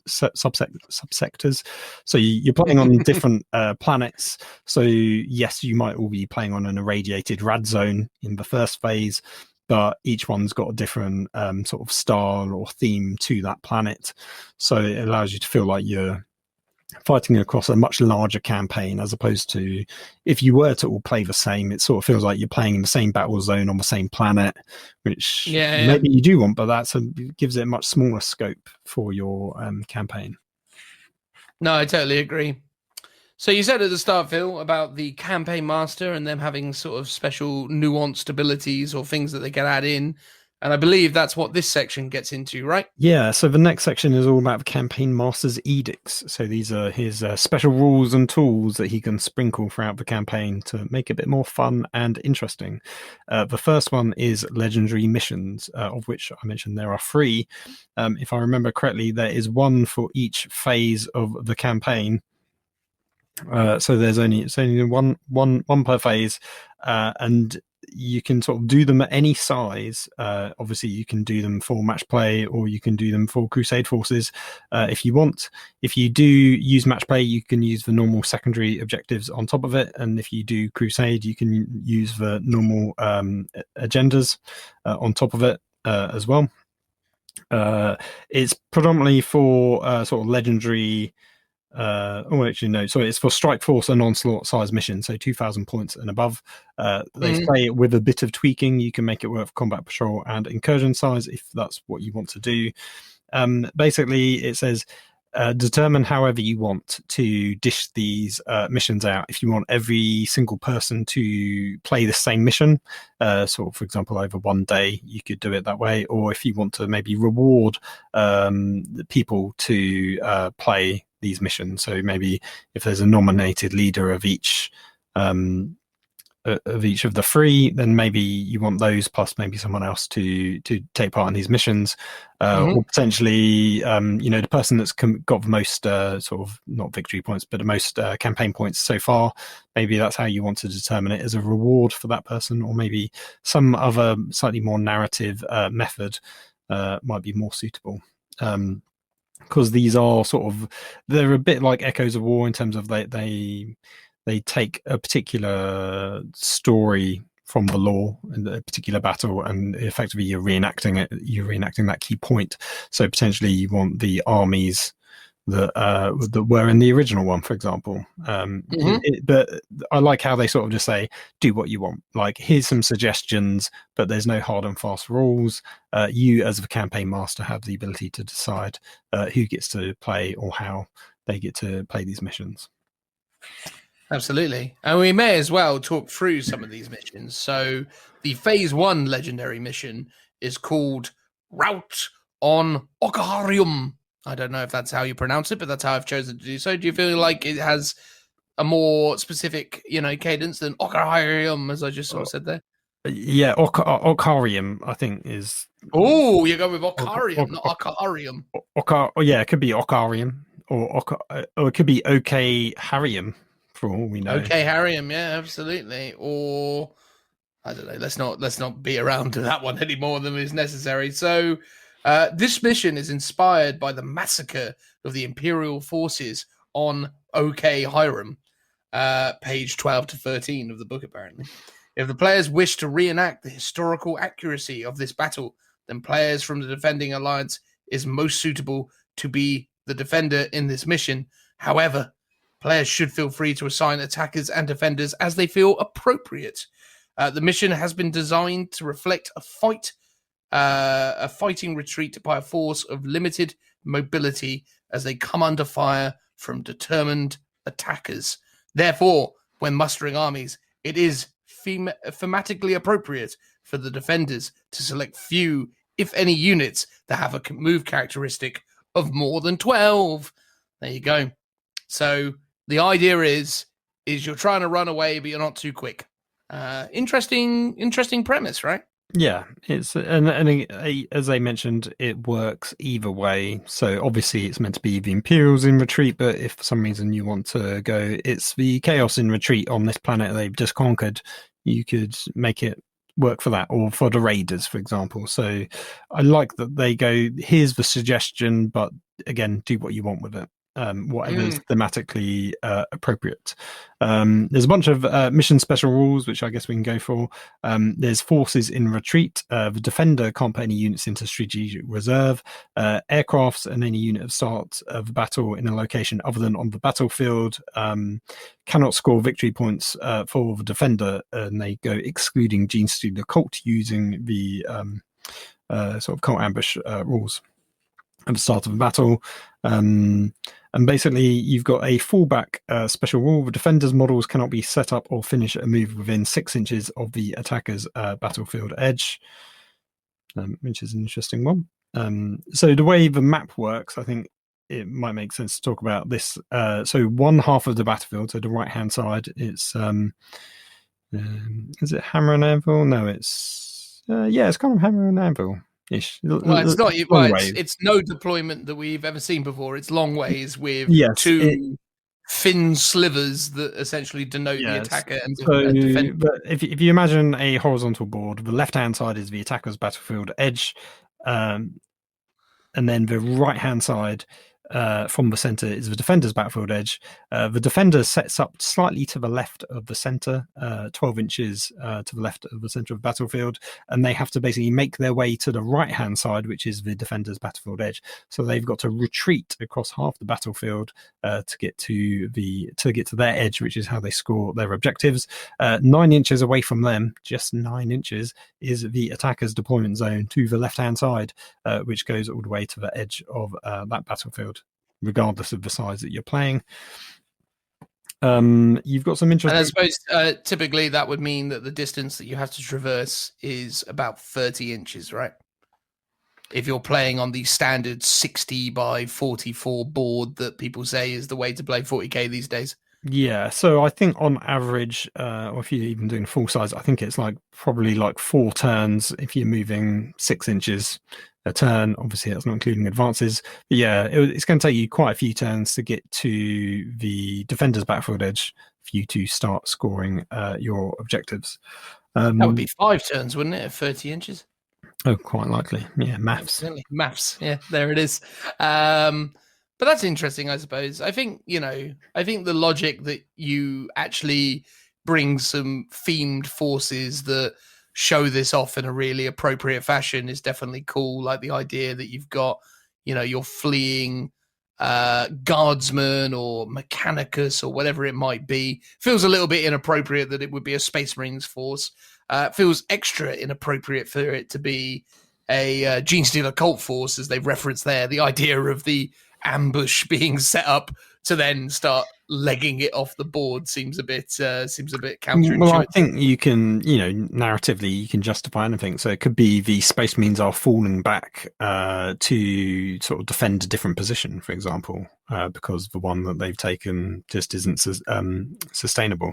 I think the downside, and I'll say it now, of the mission is they talk about a particular mission on page 12 and 13, but beyond that, they don't really give you any setting or context. It's like you need to go and read that story to understand how this one's really meant to play out from a thematic point of view. If you want to replicate the terrain, for example, obviously they just say it's a massacre of imperial forces, but is it set in a city? Is it set in a jungle world? Like there's zero context, which in a way is, maybe that's good because it gives you the flexibility to play it however you want. But referencing things like Vigilus, with these sorts of missions that they did there would always be a guide on the kind of terrain that you should use or the layout. And there was even like photos, for example, of particular battlefields that they'd set up. So it's a bit of a shame that they don't have that here. One of the others is a bit more interesting and does reference the photos that are used throughout the book, but we get to that one when we get to that one, I guess. Just to throw it out there as an initial statement, which of the twists do you feel like would be most interesting for this? I kind of like the one that stops you from advancing and charges failing on a double. Oh, yeah. Do you know, I didn't even think that the twists would affect the legendary missions, but I guess because it is in phase 1, it still would. Yeah. It would, yeah. It's a phase 1 mission, so it would have the phase 1 twists in effect. So being able to rob people of the ability to advance does create an interesting dynamic. I mean, obviously... It's actually too punishing, though. But yeah, maybe you not. would want the option of being able to advance away, wouldn't you, if you could help it. But it is interesting all the same. I mean, yeah, maybe not getting rid of the ability to advance, but maybe some of the other stuff, such as the adding 2 to charge ranges for the old gusts of Joe, as we've started calling them now. But yeah. Anyway, we haven't even gotten into talking about the fallback and automated fire zone rules. So why don't you get into that, Phil? Yeah, so you got automated fire zone. So after you declare reserves and transports, of which you shouldn't really be doing in this game if you've been following the theme. But before setting up any remaining units, starting with the attacker, the players place automated fire zones, which are a bit like objectives. So you place these markers down. You place 3 of them. When placing the markers, they've got to be placed within 1 inch of the defender's battlefield edge and more than 6 inches away from other automated fire zones. At the start of each battle round, after the first, the players roll off. The winner selects 1 automated fire zone marker that has not already been selected this battle round, and they select one of the following. So they can choose for that automated fire zone, because they're effectively sentry guns, to engage. So the closest visible unit within 24 inches of the marker suffers D3 mortal wounds, or stand down, which is no effect. The players then roll off, repeating until you've gone through all 3 of these automated fire zones. So you've got these 3 little sentry turrets shooting stuff from both sides. So the Imperials and whoever is attacking and invading. Which is a nice little added element. It's both dangerous to the defender because they will be within his deployment zone to start off with, which is quite nasty, but could also help him out later on. Nice. And then there is the escape element as well, which is essentially the main method for the defending player to effectively score points and exit the battlefield. So 1 or more units from your army can start to perform this action at the start of your movement phase, the action being known as escape. Each unit from your army that performs this action must be wholly within 3 of the defender's battlefield edge. Being wholly within 3 is interesting because I suppose you can have some things that are bigger than 3 inches in terms of the base sizes and so on. So perchance you need some flexibility there. So as some wide tanks, if you happen to have like land raiders or whatever, are actually able to exit the battlefield. Well, there is an end game objective, which is basically when the defenders are within 6 of the battlefield edge. So maybe those bigger things have to stay to the end and not escape off.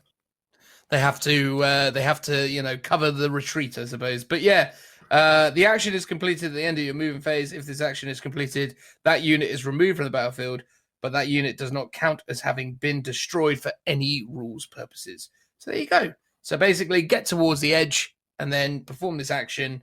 And yeah, this is you exiting the battlefield, escaping the carnage that is occurring on OK Harem. Yeah. Harem, yes. So the reason why you're escaping is obviously to score these sweet victory points. The sweet points. So for the attacker, you get rout. You get the attacker. This is progressive. Sorry, the attacker scores 2 victory points each time a unit from the defender's army is destroyed. And then do you want to do the next one, which is cut off?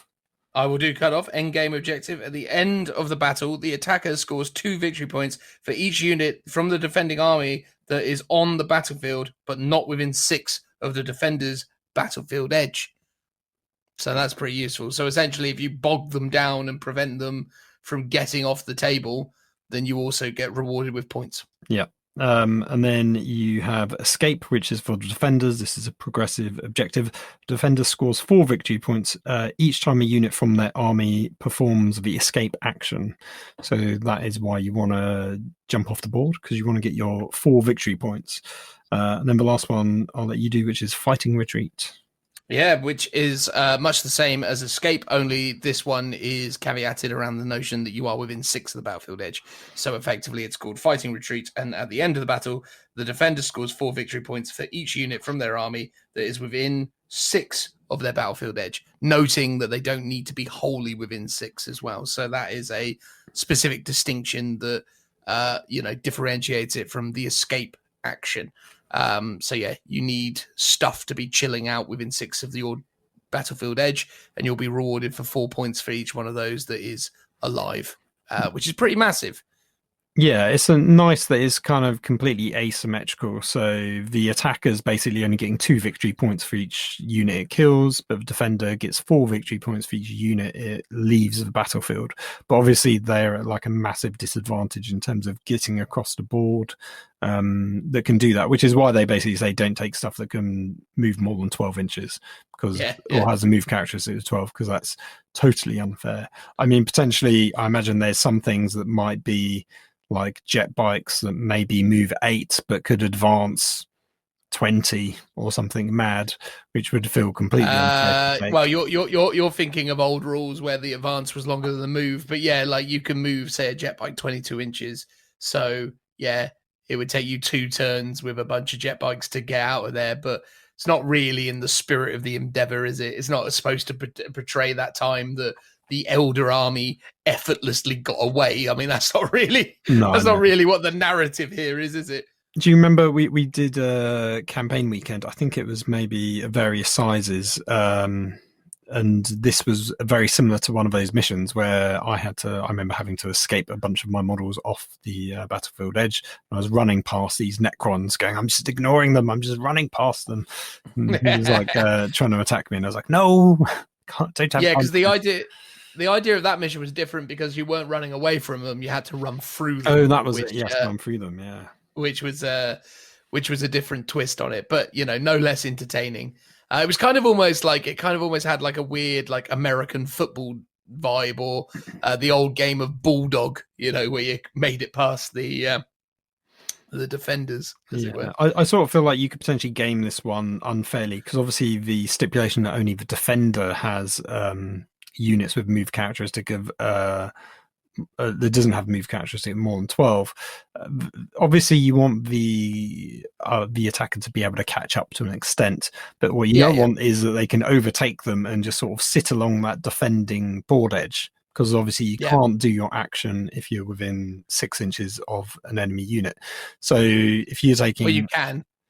You can't do it if you're in actions. Can't be performed if you're in engagement range. Oh, you're talking about this specific. The specific escape action can't be done within 6 inches of enemy models. So they could be really egregious. Take lots of fast-moving bikes or whatever. Camp out just annoyingly near your units. Obviously, you have to sort of fight it out as well. But that just feels like it'd be a bit more unbalanced to do that. Well, I kind of like the idea of if you're going to be using like chaos forces, like your Nurgle or whatever, that, you know, maybe some of those blight crawlers or plague burst crawlers or whatever they were called, the little like tricycle buggy guys, like a few of those mixed in, maybe a few units arriving from Deep Strike to kind of like, you know, get in your way. That's kind of interesting. But yeah, the idea of being like, for this game, I'm going to be using my Drakari and I'll be on you turn 1 and you'll be dead by turn 2 because that's just how we roll. So yeah, no, I think you again, this is one of those instances where you're not playing a competitive game. Winning and losing doesn't matter so much as playing the scenario and playing out the narrative. So yeah, you need both players to be a little bit more up for the fun of it, as opposed to, you know, showing off a cool thematic instance within the 40k universe, as opposed to playing a try-hard competitive game, you know? Yeah, I think overall the whole campaign really needs to be done sort of more within the spirit of the game rather than a more of a tournament mindset. Absolutely. One last rule, which is the victor bonus, which is specific for crusade rules. So the victor can select one unit from that army, and basically they gain if that unit can gain a battle honor, it gains a battle trait of your choice. Make a note of that trait on the crusade unit card. So I like that they've just got an extra bonus if you're doing a campaign. Sorry, not a campaign, a crusade campaign within this campaign. Nice. No, that's cool, man. So going to phase 2 of the legendary missions, we've got Flood Tide on Fathom. Fathom. Is it Fat? Oh, yes, Fathom. Because it's like Fathom is like a depth, isn't it? Well, of course. I definitely didn't know that and was saying Fathom for comedic effect. Although, obviously, that's the dyslexia coming through. Tell us the mission briefing, Phil. Yeah, so it's inspired by Rotigus Rainfather's attack on the aqua harvesting rigs of the ocean world of Fathom. If you wish to reenact it, then the players who are invading... what's this? The player from the Invaders Alliance is most suitable to be the attacker. However, players should feel free to assign attacker and defender however they want. So I guess, again, predominantly Imperium for defense and Chaos for the attackers. This is one that's most interesting, that there are photos sort of strewn throughout the book, which is very similar to... I don't remember if you remember Warhammer World, there was that kind of kill team oil rig that went massively vertically into the sky, but instead what they've got in this book is it's sort of much more laid out.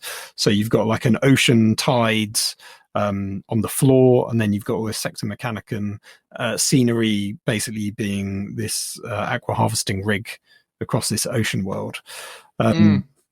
It's got a really cool theme to it. Basically, you got these aqua pumps that are your objectives, and the defenders trying to wrest control over it. And basically, either the tide is rising, which is more going to do more damage to everyone, for example, or the tide is going down because the defenders have got the control of the pumps. Is basically the brief summary of it. The board star, in terms of the map, is much more classic Dawn of War, where you're 12 inches away from the center, so you're 24 inches apart as per usual. You've got 5 objectives, one in the center of the battlefield, 1 in each deployment zone, 15 inches apart, and then 2 along the center line, 18 inches apart from the center one as well. So relatively kind of classic map, I guess. You've also got the aqua extraction pump. Units from both players can perform the following action. One or more units from your army can perform this action at the end of your movement phase. Each unit in your army that starts to perform this action must be in range of a different objective marker. A unit can start that action while there are any enemy units, excluding aircraft, in range of the same objective. So pretty standard. The action is completed at the start of the next battle round, so long as the unit performing is still within range of the same objective marker. So that is how you kind of wrestle control of these objectives. The next special rule is flooded, which I'll let you read because there's a lot to it. Well, thank you. I do love to read lots of words, as you know. Do not use a theatre of war in this mission. The flooding of the aqua harvesting rig is represented by levels, with level 1 being the lowest. At the start of the first battle round, level 1 is active. At the start of each battle round, thereafter, after any aqua extraction pump actions have been resolved, the flood levels can change as follows. Bullet point number 1. If the attacker completed more aqua extraction pump actions than the defender at the start of the battle round, the flood level progresses up to the next level. Thus 1 will become 2, and so on and so forth. If the defender completed more aqua extraction pump actions than the attacker at the start of the battle round, the flood level decreases to the previous level. Level 1 is the minimum. If neither player completed one aqua extraction pump action than the other player at the start of the battle round, the flood level does not change. There you go.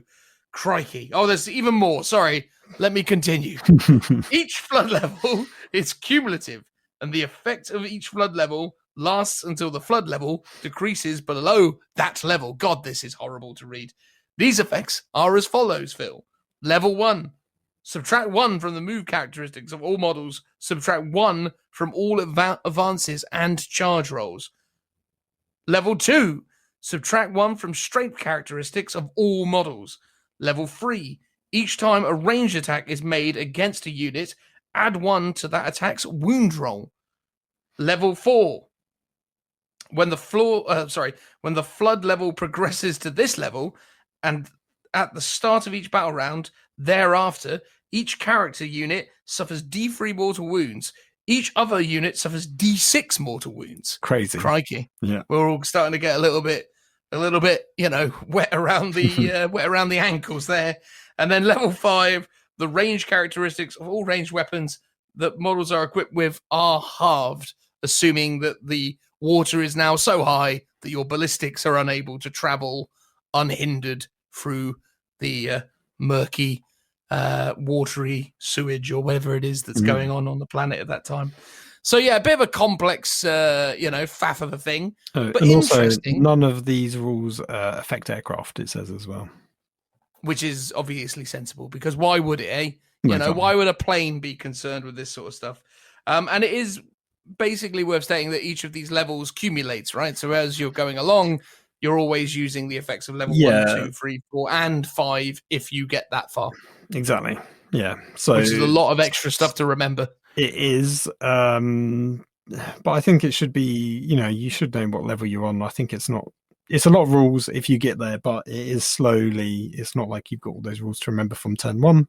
Turn 1 is literally subtract 1 from move and advance and charge. So quite straightforward. I have always really liked the idea of creating a board that was using the Sector Mechanicus terrain to showcase some kind of, aquatic war zone, like the idea of an oil rig or whatever. So, the fact that this mission showcases that in some way, shape or form is quite interesting. Yeah. So let me read out the next rule, which is interesting. The shelter from the floods. So while a unit is wholly within an area terrain feature or on a hill or obstacle, it treats the flood level as being 1 lower. If the flood level is currently at 1, then the unit is not affected by the flooded rule. So basically they're protected by being in a building or on some terrain feature, so they're not being as affected by the flood. Now, if you were to play it as it's photographed in the book, where you have a board of sea, which is mostly impassable for most units, with the exception of those sort of hover boats from the Mechanicum, from what I've seen in the pictures, which makes sense. Then everyone's already on the terrain, so everyone is always at -1, which is a bit contradictory to the rules that they imply here. So really what it needs to be is sort of a table, like a city, I guess, where you can move around freely to encourage people to be both in terrain and out of terrain to get around the features. So you're getting the benefit of both of these rules, or at least that's how I've been sort of interpreting it, because the rules here don't really correspond to if you wanted to create the terrain and tables that has been photographed in the book, which is this lovely kind of, it's an aqua farming rig, isn't it, that's on an ocean.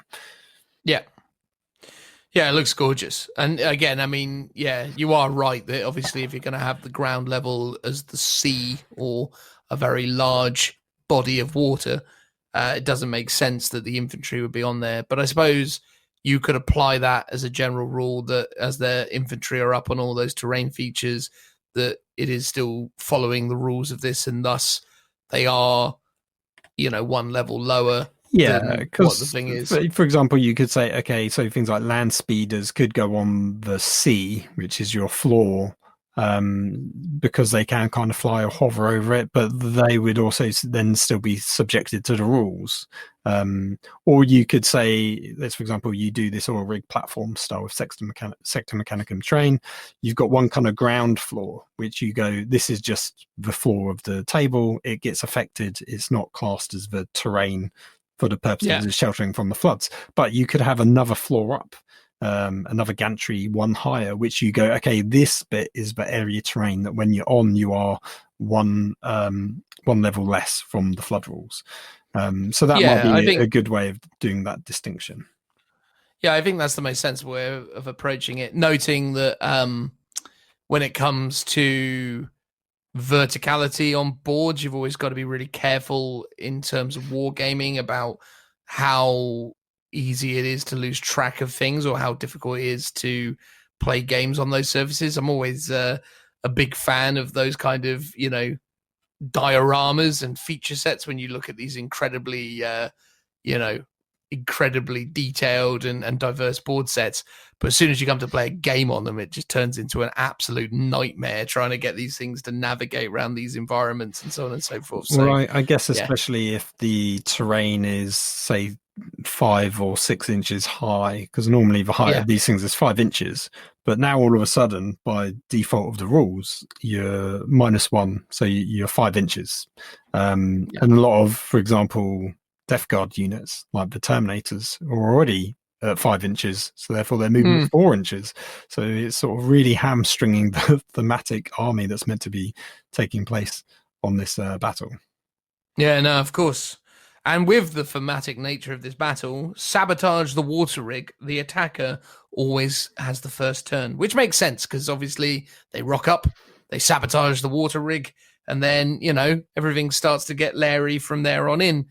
And then beyond that, there are the primary objectives, which is aqua extraction pumps. It's a progressive objective, and essentially it reads, score 4 victory points each time a unit from your army successfully completes an aqua extraction pump action. And as Phil mentioned with the previous mission, there is a victory bonus. So the victor of this mission gains 2 requisition points after this battle instead of just 1. Pretty cool. Not bad. I mean, it's a fun mission, right? Like, I don't dislike it. I think it's interesting. I think if you're going to do it, you're going to have to invest a lot of time in building a board specifically for it, because I don't think you're going to be able to do this justice on your standard, mat with ruins. Do you know what? I disagree there. I think it works well. You obviously need to change the theme of it slightly, but say it's like a city being flooded. So you just do a standard board with lots of ruins, and therefore you can move around on that kind of ground floor level, but you've got more of a reason to hunker up into the area terrain to be protected. The downside is if you want to then get from one piece to another, you're at a massive disadvantage because there's no kind of gantries or walkways, which is sort of how it might work better based on the design intentions of it in terms of the photos in the book. Gotcha. But again, as I said before, the legendary missions, they don't really tell you how to do it. So this is, the base rules. It says it's, an aqua harvesting rig, but you can play it however you want. This could be a jungle world that is getting flooded, and there's a couple of, you've got landing platforms or imperial outposts just dotted around, and that's all you've got. So kind of good and bad that they give you the theme, but it's so broad that you can do what you want with it. No, you make a really good point though, Phil, and I didn't really kind of stop to consider some of the other... I got blinded by the relative enthusiasm for the building that kind of... The oil rig. The oil rig thing. I do quite like the idea of that. Oh, but anyway, 100%.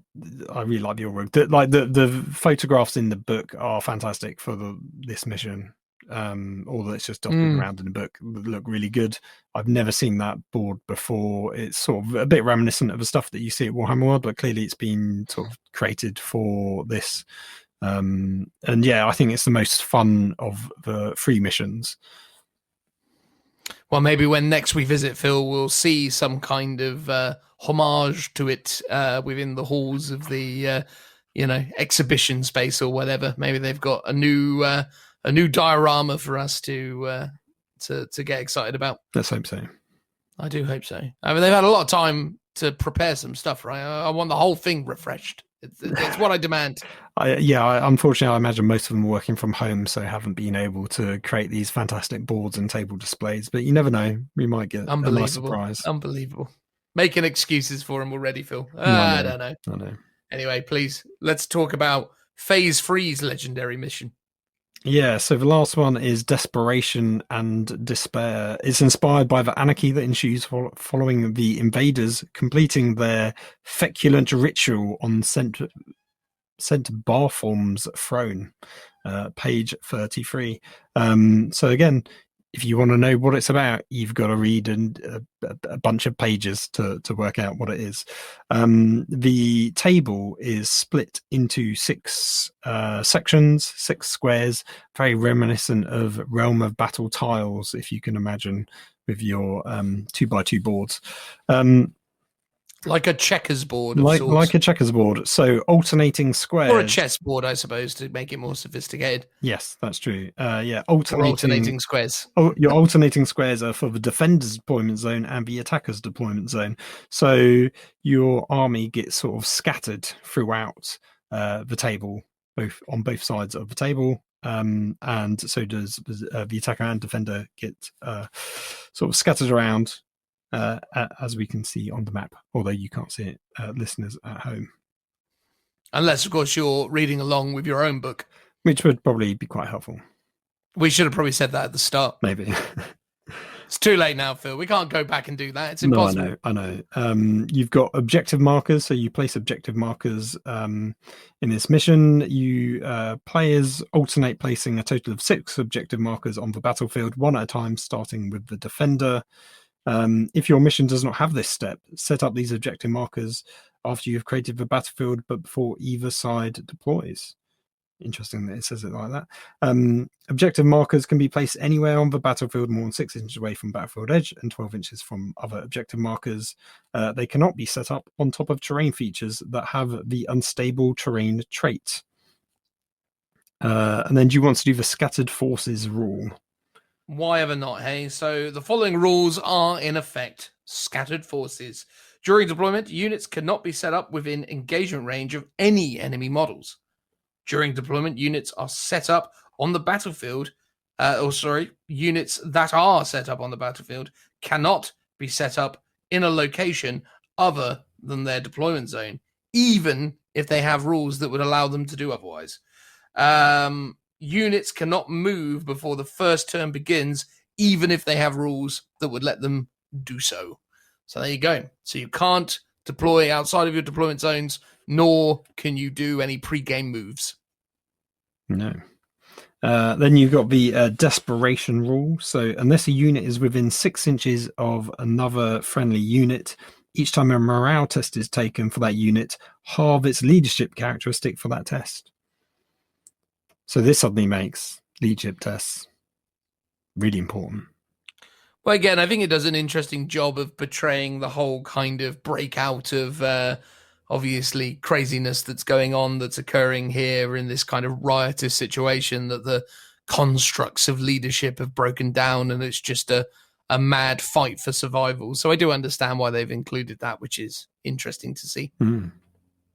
But yeah, so yeah, Wild Abandon, as Phil has said there. Oh no, sorry, he hasn't done Wild Abandon. He just did Disruption. So sorry, to separate. Anyway, doesn't matter. Let's talk about Wild Abandon. So Wild Abandon is each time a unit makes a pile-in or consolidation move, it can move an additional 1 for that move. Additionally, all units are eligible to perform heroic interventions as if they were characters. If a unit already is able to perform a heroic intervention, it can move an additional 1 when making a heroic intervention. I mean, that is a bit of a crazy rule stipulation, because ultimately now you're effectively just having all these combats kicking off all over the place, which, okay, cool, does a really good job of portraying the mad outbreak of violence that was obviously taking place in this instance, but it does remove some of the tactical nuances of the game. I mean, this mission is clearly not intended to do anything other than showcase just an absolute, like chaotic bloodbath of a conflict, which is cool because it clearly is going to do a good job of doing that. But I'm not sure how rewarding a game it's going to be. It's almost like it plays itself and you're just kind of rolling along. Well, I think you need to know what army you're going to take if you're going to be playing this army. You don't want to take a shooting army, for example. No, clearly because not. Clearly there's going to be a lot of combat. Because everyone, no matter where you are, you're probably, 12 to 18 inches away from someone else for the most part. In terms of deployment zones, at least. So you're going to be on top of each other straight away. So it's going to make this game hard to play unless you're well equipped or you've kind of tailored your list to be a bit more close combat heavy. In terms of the primary objectives, you've got Secure and Control, which is a progressive objective, which is all about seeking out sites of tactical importance and secure them from falling into the enemy hands, no matter the cost. At the end of each command phase, the player whose turn it is scores 4 victory points for each objective marker they control, to a maximum of 18 points per turn. The mission objective can't be scored in the first battle round. There's also your Victor bonus, which is for Crusade. So the Victor's army that destroyed the most the unit from that army that destroyed the most enemy units gains free experience. So that's nice. Which is interesting. I mean, obviously, if you're going to go on to continue to use these guys in other Crusade games, then fine. But obviously, in the confines of a campaign, once you've done this mission, logically, that's the end. So, well, I guess you've got to remember that this is book part 1. So I'm guessing there's not only a second campaign, but the way the Crusade rules work, which if we get time to talk about, that'd be great. But if not, basically your Crusade can play this campaign.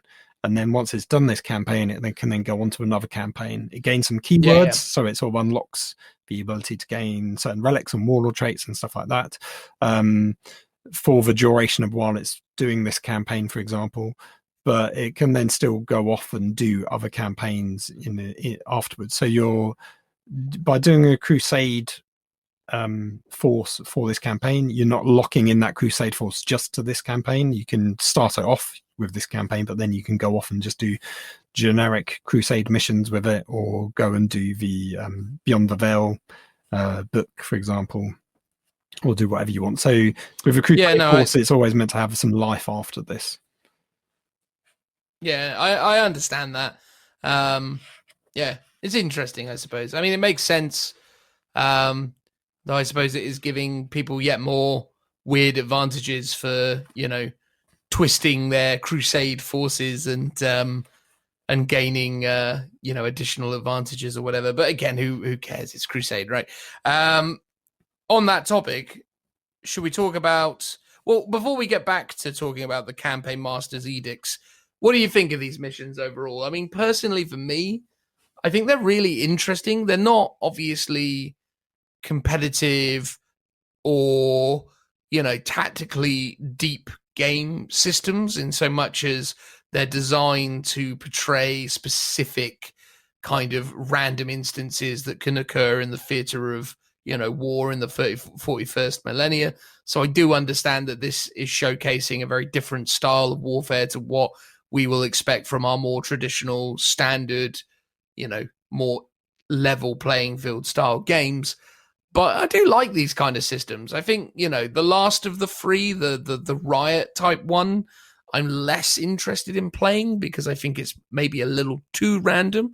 But I really love the concept of the rig, and I really like the idea of a mission where you're running away from, a battlefield. The idea that the mission is to get out of there alive as opposed to anything else just kind of creates a really interesting element. So, yeah, I like those two. I could take or leave the Riot one at the end, but what do you think of all that, Phil? Yeah, I think for the last one, like, it sort of talks about like an outbreak of zombies and stuff. So if you would sort of theme it around like a city fight, and one of the players was to have literally loads of poxwalkers, for example, for example, like even Krieg with like a bunch of engineers and grenadiers, for example, sort of holding out the city. They're all scattered around. I think you could have a really nice sort of thematic battle, but you could equally have just like an easy stomping by one person taking a bunch of like close combat terminators and the other person taking a guardsman gun line with lots of artillery. It's like, that's just not going to work, I don't think, in that the style of that battle. So I think you do really need to think.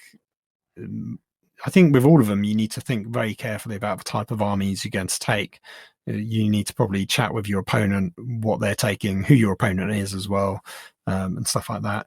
They are very sort of reminiscent of those kind of echoes of war, like kind of campaign historical battles, which is sort of what this is, but it's not really tailored in that same way.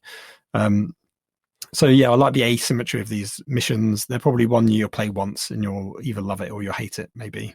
Or potentially maybe you play it twice and you swap the asymmetry around if you really want to sort of have a bit more of a balanced game. So, one time you're the attacker chasing off the people off the table edge, and then the other time you're the person being run off, if you want to do it that way.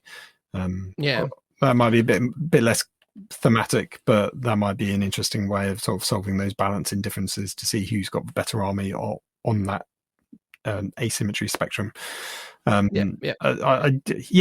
good. As I was saying before, I sort of don't like the fact that they haven't really given you much guidance on the context of the mission other than to say read it up on these pages, and that they don't really give you much context for here's a suggested battle zone for what you should be playing on.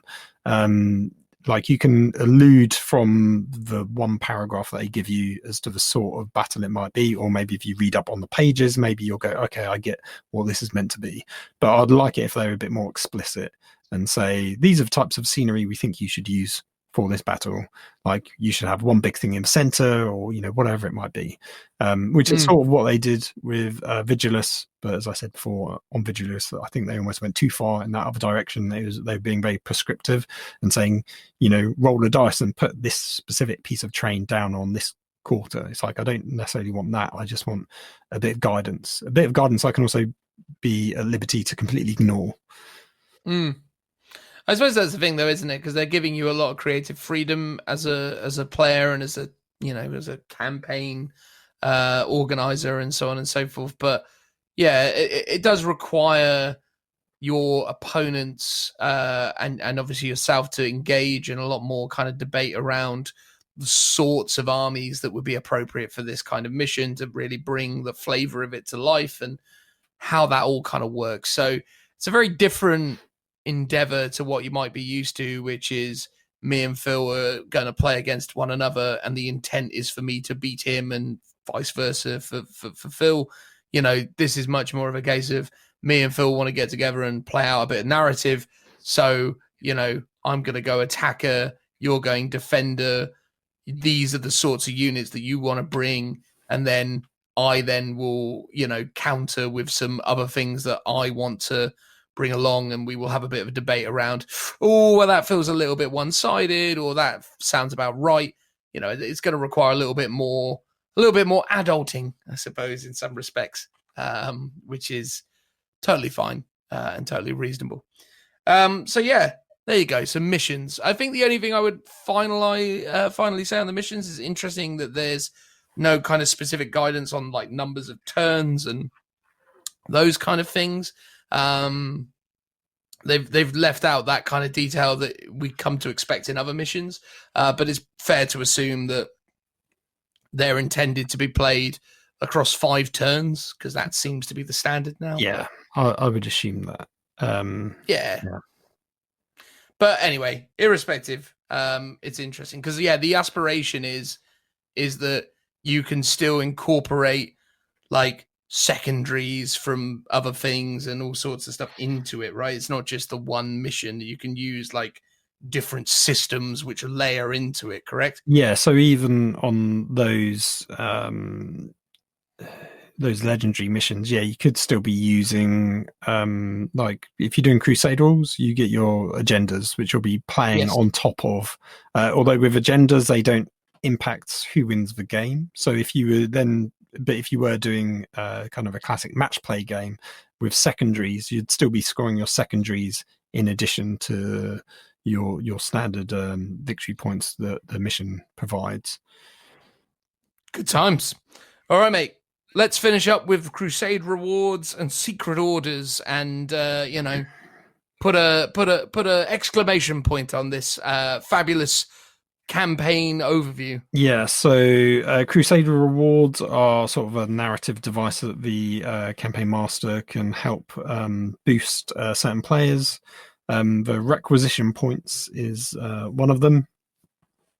The requisition points is based on once you finished one phase of the campaign, the winner gets the winner to loser gets various requisition points. The requisition points are used in the crusade rules for allowing you to get extra supplies and stuff for your army. It's done here to basically boost the losers as a sort of balancing mechanic, which I quite like. So if you won the phase, you get 0. If you came second, you get 1, and if you came third, you get 2 requisition points to each player. So that's just a nice little way of helping out the team that lost, which I quite like. Stacking the deck further. So you're giving more points for phase 3, and you're also rewarding the player that came third in each phase to potentially have a chance of winning overall. So essentially, it's encouraging a submarine approach to the campaign if it really matters to you that much. So what, deliberately fake it? Yeah. Like lose game 1 and phase 1 and 2, and then phase 3 once you're all loaded up with all those juicy rewards. Bam.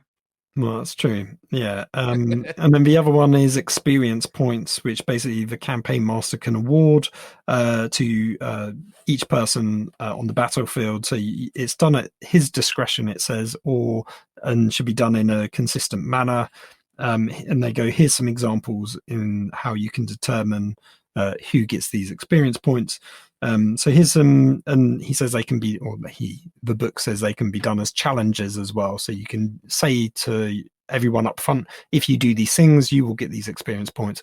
Alternatively, you could just reward them for like good sportsmanship, or people have performed certain actions in certain ways.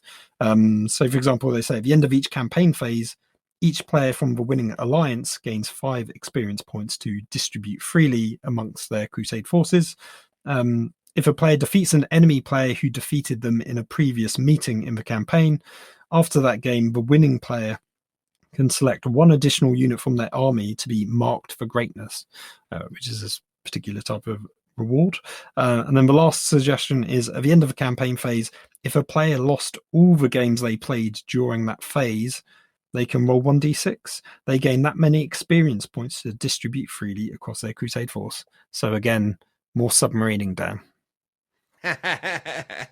Well, you know, and again, what I like about these are, again, that these are suggestions and things that you can add, but it ultimately is encouraging the campaign master to add mechanics which can create balance and ultimately keep people engaged with it. Because as much as I was kind of joking about the submarining side of things, ultimately, if you've lost games or phases 1 and 2, you might feel quite discouraged.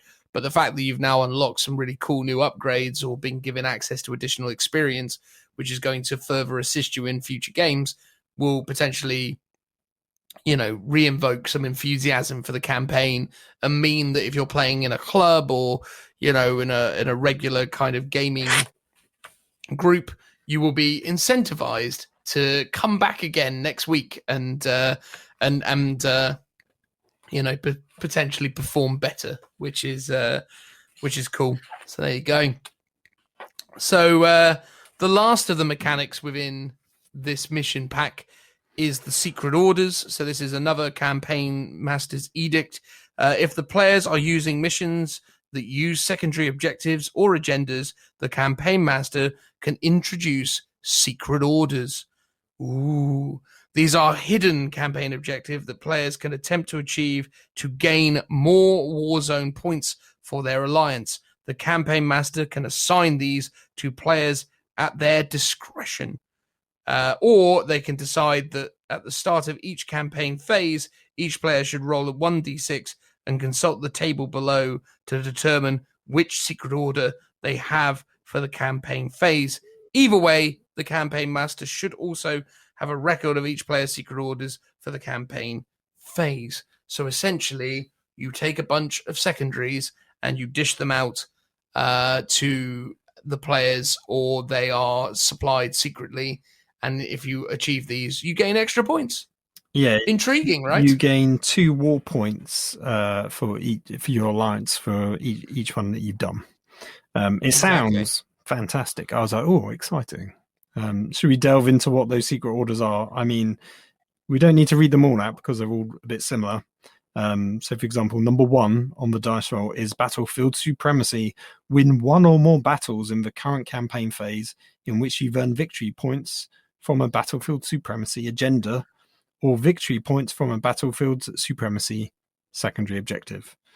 And then it basically repeats for Purge the Enemy, No Mercy, No Respite, Shadow Operations, Warpcraft, with the stipulation that if you have no psychers, you can re-roll this one. And then there's the Personal Agenda, which is win 1 or more battles in the current campaign phase in which you earned experience points from an agenda or victory points from a secondary objective that is specific to your faction, once one that is presented in a codex, which is slightly unbalanced because not every army has the ability to do that one. So maybe you'd be just re-rolling it, for example. Yeah, no, it seems logical that you'd be re-rolling it, obviously, if you can't do it, which is obviously what they were going for with the psychic one as well. But I like it. I think, again, it's another interesting mechanic that just adds layers. And again, this as a campaign system feels like a really interesting toolbox that is, in my opinion, there to open people's eyes to the kind of creative possibilities that this type of gaming can represent. And ultimately, I think anyone endeavoring to, you know, start campaign systems should definitely refer to this as a really useful tool for kind of building the fundamental mechanics of a campaign system. You can layer onto this as much or as little as you want. But, you know, I think using it exactly as it is written, it's probably not the perfect solution for you. But I think what they've actually quite cleverly done, and what I'm actually quite impressed by, is they are giving you enough obvious flexibility that you are able to, you know, express your more kind of creative aspirations through this system. So I actually quite like it. I think it's a really nice campaign system that spells out to people the core kind of principles and ideas that they should aspire to, but it doesn't necessarily, give you everything, if that makes sense. I think it's really interesting as a piece of rules writing, because it's not comprehensive, but at the same time it's not. Does that make sense, Phil? No, you're totally right. I'll just go into secret orders. Why did you say no and then you're totally right? You completely threw me. I was like, oh god, I was totally wrong. No, I think you're right in terms of the overall campaign is really nicely balanced between having enough depth to be interesting and is a toolbox for you to go off and do stuff, but without being bloated and weighted down with like tons of tables, tons of extra rules that you've got to remember. So I think it's a nice balance, and it's almost like the bare minimum of what you need to do a campaign, but in a good way. And it's the sort of structure that when we were reviewing Crusade that we wanted. We were like, Crusade is great, but what do you do? There's no campaign system. It's like, well, it's here now for you to play. So that's what I like, that they've sort of added it in. I just want to talk about secret orders quickly. I actually think they're really boring. Like, you've got 6 that you randomly pick, and 3 of them you're almost always going to have in your mission anyway. So if you get Battlefield Supremacy, Purge the Enemy, or No Mercy, No Respite, chances are you're taking one of those objectives anyway. And all you have to do is achieve one of them and win the game, which isn't necessarily always easy, but it's like you're at liberty to pick which one you want. What I would almost rather is secret orders to be like specific things I have to do, and ideally maybe even have them faction specific, but then I can see why they didn't want to go down that route, for example. It just feels really bland, like, oh, just pick an objective and just win a game with it. It's like, well, I'm doing that anyway. It doesn't really feel like that, like a cool secret order, which is what it's meant to be. So this is the most disappointing bit. The rest I think is fantastic.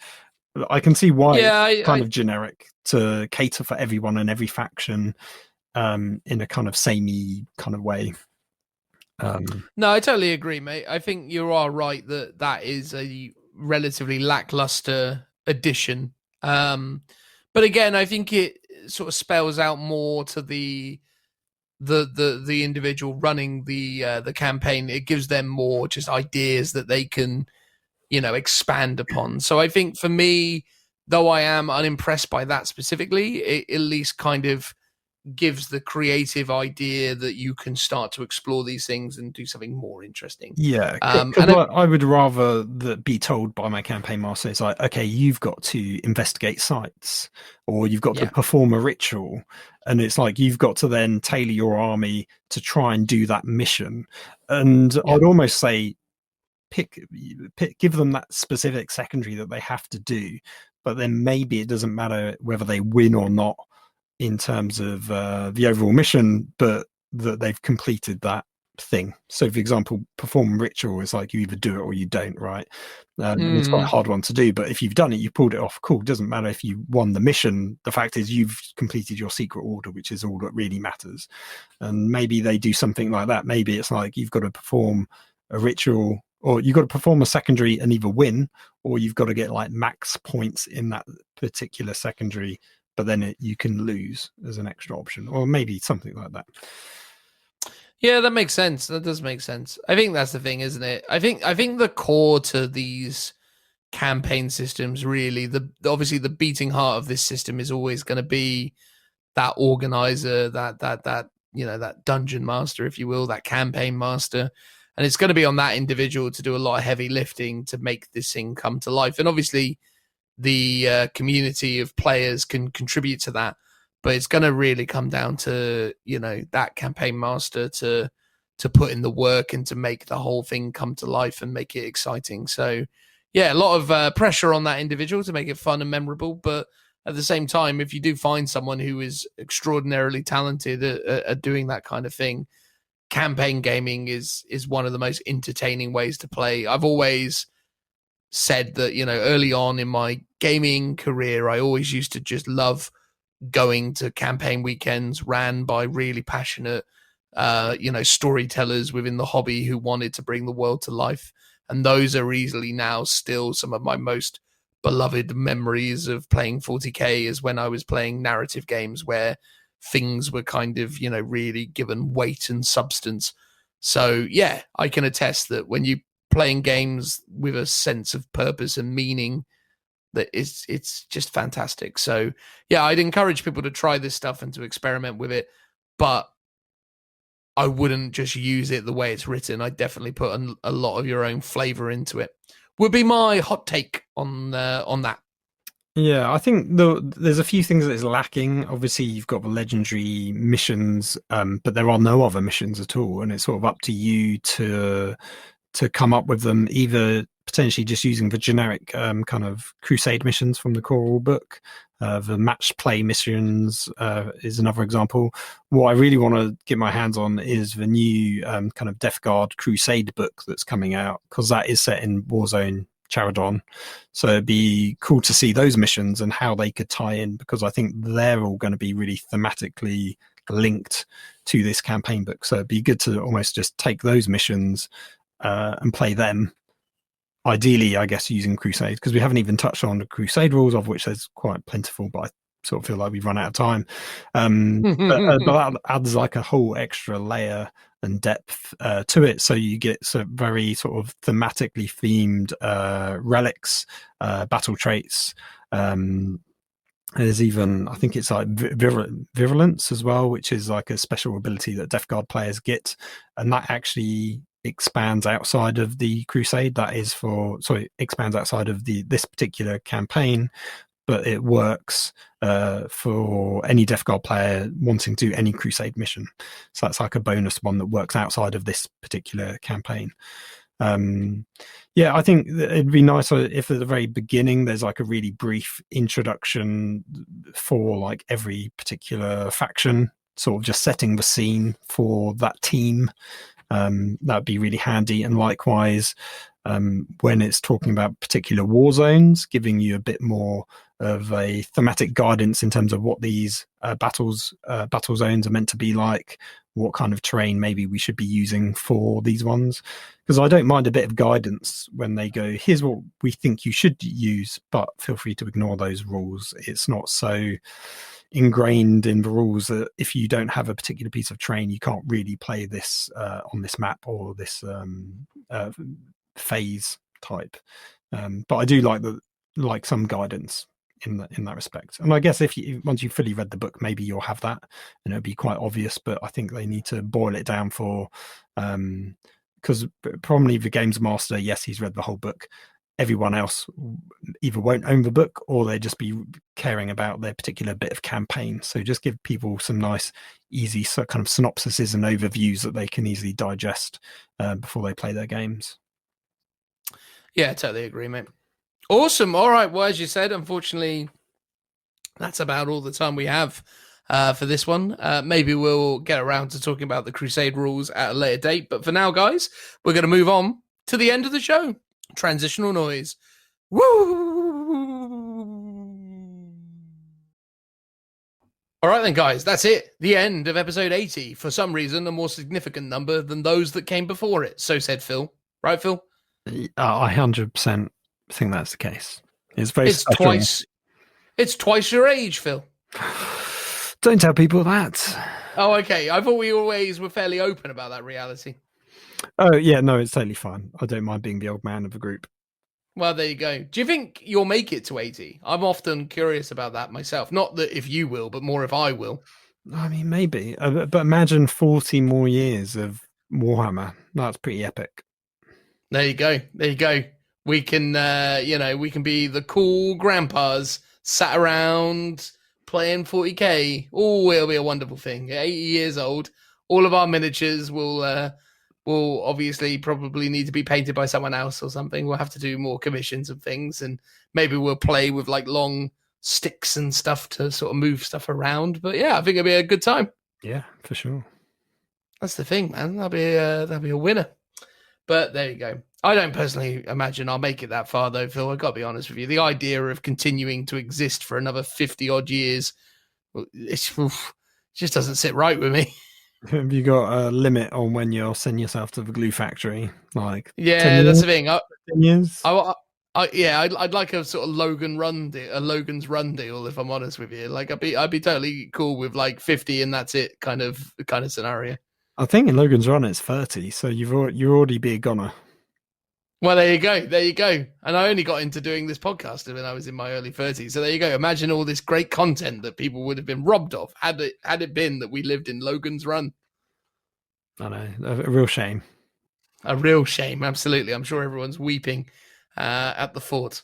Much like I was after I played Joe in his Drakari. Good God, that's an army. Well, how did that game go? Well, so I played my Death Watch, and I think my Death Watch army is pretty robust, right? I do think it's a good competitive force. So I use a lot of different kill teams. I have two of the very, very popular, or at least they were very, very popular on the internet a few months ago, 5-man Outrider kill teams that everyone said were a little bit too exploitative a little while ago. So I've got two of those, then some heavy intercessors, one unit of infiltrators with a 5 eliminator unit strapped onto it, a couple dreadnoughts.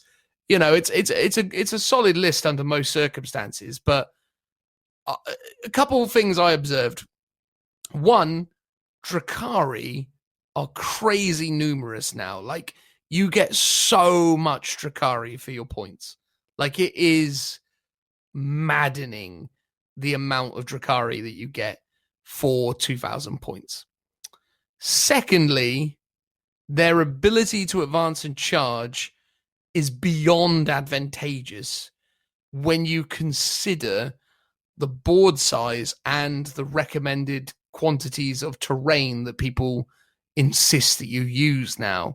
So in my game against Joe, I literally wasn't really doing anything to him in my shooting phases because I didn't have line of sight and I didn't really have any opportunities to lay down any meaningful firepower onto him because of the way the terrain worked.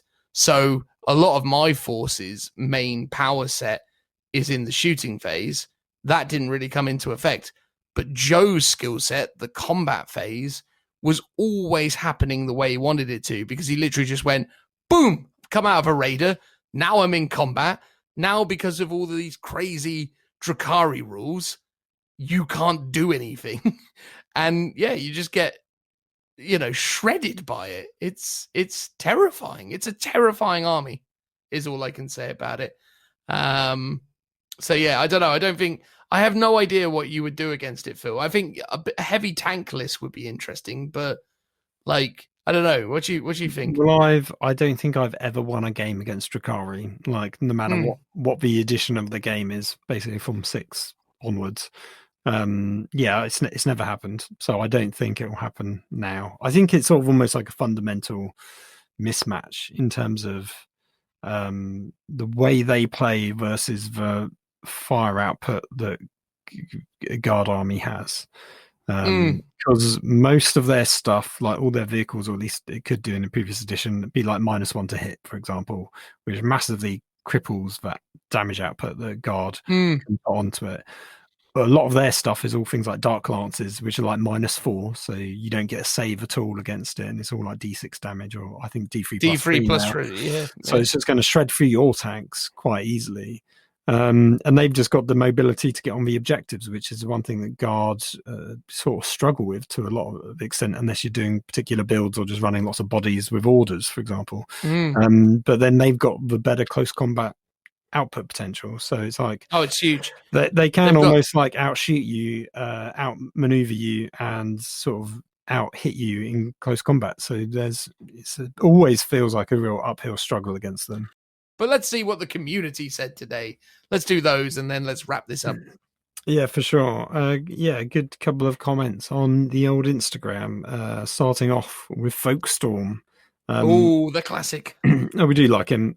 He says, as someone with a busy schedule and little time to read or following GW releases, I solely rely on you guys to tell me what to think, when to cheer and when to get angry. I'd love it if you went deep with the lore part of the campaign, who are the major players and so on, Also, if it's a supplement with a bunch of rules like the Vigilus, how is that going to fit in with us who don't all have a 9th edition codex? It's interesting, isn't it? Because we kind of summarized it at the start when we said Abaddon told Typhus to go over there. So that's about as fluffy as we got throughout the process. As we kind of openly admitted, we haven't read every page of the fluff just yet, so it might not be correct for us to try and expand on the lore aspects of it. I assume when he's referring to them that don't have a codex, Toke is obviously one of the Krieg massive, right? So he's giving out about the Krieg's lack of a codex there, I assume. Yeah, I guess so. Not necessarily Krieg, but Astra Militarum and others. And weirdly, as you say, like the campaign is sort of designed for Admech, for knights, and they don't have their codexes yet. So the regiments of renowned or armies of renowned sort of work, but sort of probably don't quite work correctly because you're waiting on those updates to tie in properly, because that's obviously what they've been designed for. But yeah, in terms of playing the Crusade or playing the campaign, there's no problem playing. There's no hindrance playing an old codex other than your army might be slightly underpowered. And obviously there was that exception at the very end with the secret agenda, where there's one option where you get an option to select a faction specific secondary, which you just won't be able to do because you don't have one yet. So with the exception of that, it's like it doesn't matter whether you've got an old codex or a new codex. Yeah, no, absolutely. And I think, overall it's, to go back, to take on Toke's point around whether to cheer or to be unhappy with the releases and so on.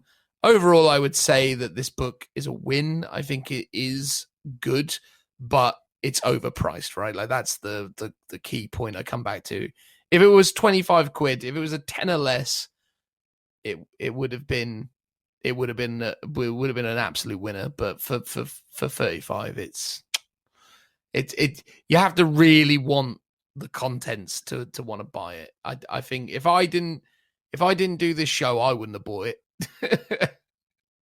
Do you know what? I obviously bought it because we were doing the podcast, but also I just wanted it because it's a campaign book and I like the campaign books. So I really like Vigilus. I bought both of them, even though I only had rules in the first one, whereas Vigilus Ablaze was all about chaos data sheets and stuff. So there was no reason for me to buy that one, except I sort of wanted to see the rest of the campaign and the rest of the story. So I'll probably be buying all of the Warzone Charadon. I assume it's only going to be 2 books. It will be interesting to see what other war zones they do, what other campaigns they come up with, and how often they're gonna do them. I think they're kind of great filler content to supplement extra rules for armies that either do have codexes or don't have codexes, and just give you a different way of playing the game. Yeah. No, I totally agree with you, mate. What's the next question? So the next one is going to be from 2-Bit Paints. He says the book was okay. I'm interested to see what happens in part 2. I felt they brushed over a lot of the interesting stuff, like the end of a rampaging Death Guard Fleet Master. So I don't know what that is because I haven't read that bit yet. It's hard to judge the supplements without the Admech and Night books. The Dark Elder and Death Guard one seem balanced, with giving some extra mini faction flavor without being an auto take. The defensive cohort I was disappointed in and probably never worth taking over the current custom Forge World traits. For Admech feel like such an underused faction in 40k, especially when you look at the 30k range of crazy looking machines. And I kind of have to agree on that one because I've looked up the defensive cohort. Basically, you're limited to Adeptus Mechanicus units, which is basically like the Datasmith, the Tech Priest, the Arch, Magos Dominus type character. Potentially, Belisarius as well if you're going for Mars. You then get the I'm trying to remember the names of them now. It's basically the servitors which are on wheels. On tracks. No, I was about to say Scorpec, but that's a Necron thing. The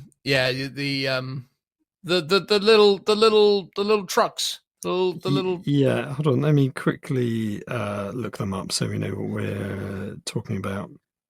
There's always a winner, isn't it, when we know what we're talking about? I presume the Corpasi Electro Priests, they're Cult Mechanicum. So the Corpuscari Electro Priests, so they're Mechanicum. The Cybernetic Datasmith is Mechanicum. The Castellan Robots are Mechanicum. And the Cataphron Breachers and Destroyers are Mechanicum. Sorry, that was them, yes. And that's it. So 2 types of guys. Are the Servitors not Mechanicum? Oh, I believe Servitors as well will be Mechanicum, yeah. Let's just double check. Yeah, so Servitors are really old models that no one's ever going to take. I guess potentially that Blackstone Fortress Servitor character is also Mechanicum. But all the interesting stuff, like the Sakaran Infiltrators, the Ruststalkers, the Rangers, the Vanguard, the Dragoons, and literally anything that came from Psychic Awakening is all Skitarii. It's like 90% of the army is now Skitarii. And it's weird because originally they came out with 2 books when they first released the range. You had Mechanicum, Mechanicus, and then Skitarii, and they were 2 very distinct sort of separate factions, and one sort of vastly overtaken the other one. And then, but it's weird that, as 2-Bit Painter points out, the Mechanicum range is massive in Horus Heresy, but they just don't have 40k rules. Yeah, it is strange and frustrating that that they went that way. It was interesting, wasn't it? Because you and I had the privilege of talking to Jez Goodwin about this when we were at one of the store birthdays. Yeah, we were down in Tottenham Court Road in London. Yeah, so we got we went down there and we picked up the Elder Craftworld sketchbooks, which we got Jez to sign, which was pretty amazing. And we had a bit of a chance to just sort of chat to him, and he was going through some sketches of his AdMech stuff. And Phil did ask him about the 30k stuff, and he kind of was almost a bit bitter about it, which, again, I don't want to kind of be slanderous when I say these things, but it was quite funny, his response to it, which was kind of like, yeah, I was working on this, and then Forge World kind of just did it, and it was like, oh, okay. Like, it was almost like, yeah, I wish they'd, hadn't have gone first because I would have done such a better job type of deal. Or a different job, I think. But yeah, I think it was, he was either doing sketches or had the ideas brewing in his head, but never had a chance to work on it. And classic Forge World Games Workshop, I don't communicate with each other, so they just went ahead and did it. And to his surprise, they've kind of written in now the lore of Adeptus Mechanicum in terms of what those units were and look like and how they operate. So when you look at the things like the Castellan robots, you're like, how does this even fit in with the Horus Heresy range? It looks so vastly different. And I think that was, for me, that was the disappointing thing when the 40k range came out, because it was very different. And if you look at the 40k range now on its own, it sort of all makes sense in isolation. But it doesn't really tie in with the Horus Heresy range at all, even visually, for a lot of the stuff. And if the Castellan robots looked a bit more like the Mechanicum ones from Horus Heresy, I think that would have been a bit nicer. But their logic was, these Castellan robots are even older. Like, the Mechanicum is all about kind of sort of weird sci-fi tropes. You've got the Da Vinci style winged creatures. You've got the 60s sci-fi sort of lost in space style robots. You got your hovercraft. It's all a bit of a mishmash, and that as a concept kind of works. But then the Horus Heresy stuff's like super grounded and realistic, sort of in, I guess, pseudo-realistic. But that range is all visually tied together and very cohesive, whereas the 40k stuff is very sporadic and completely off the wall. I guess a lot changes in 10,000 years, right? Yeah, I guess so. I guess that's maybe how they justify it now. Yeah, seems logical. Do we have any other questions or insights from anybody? No, we do indeed. So we've got one from Cantor Blue. He says, totally unrelated to the book, but in regards to playing an underpowered faction, and in brackets, mono Chaos Space Marines in my case, do you think it's best to shelve them until their 9th edition book releases, or just go mainstream and use Space Marines, etc.?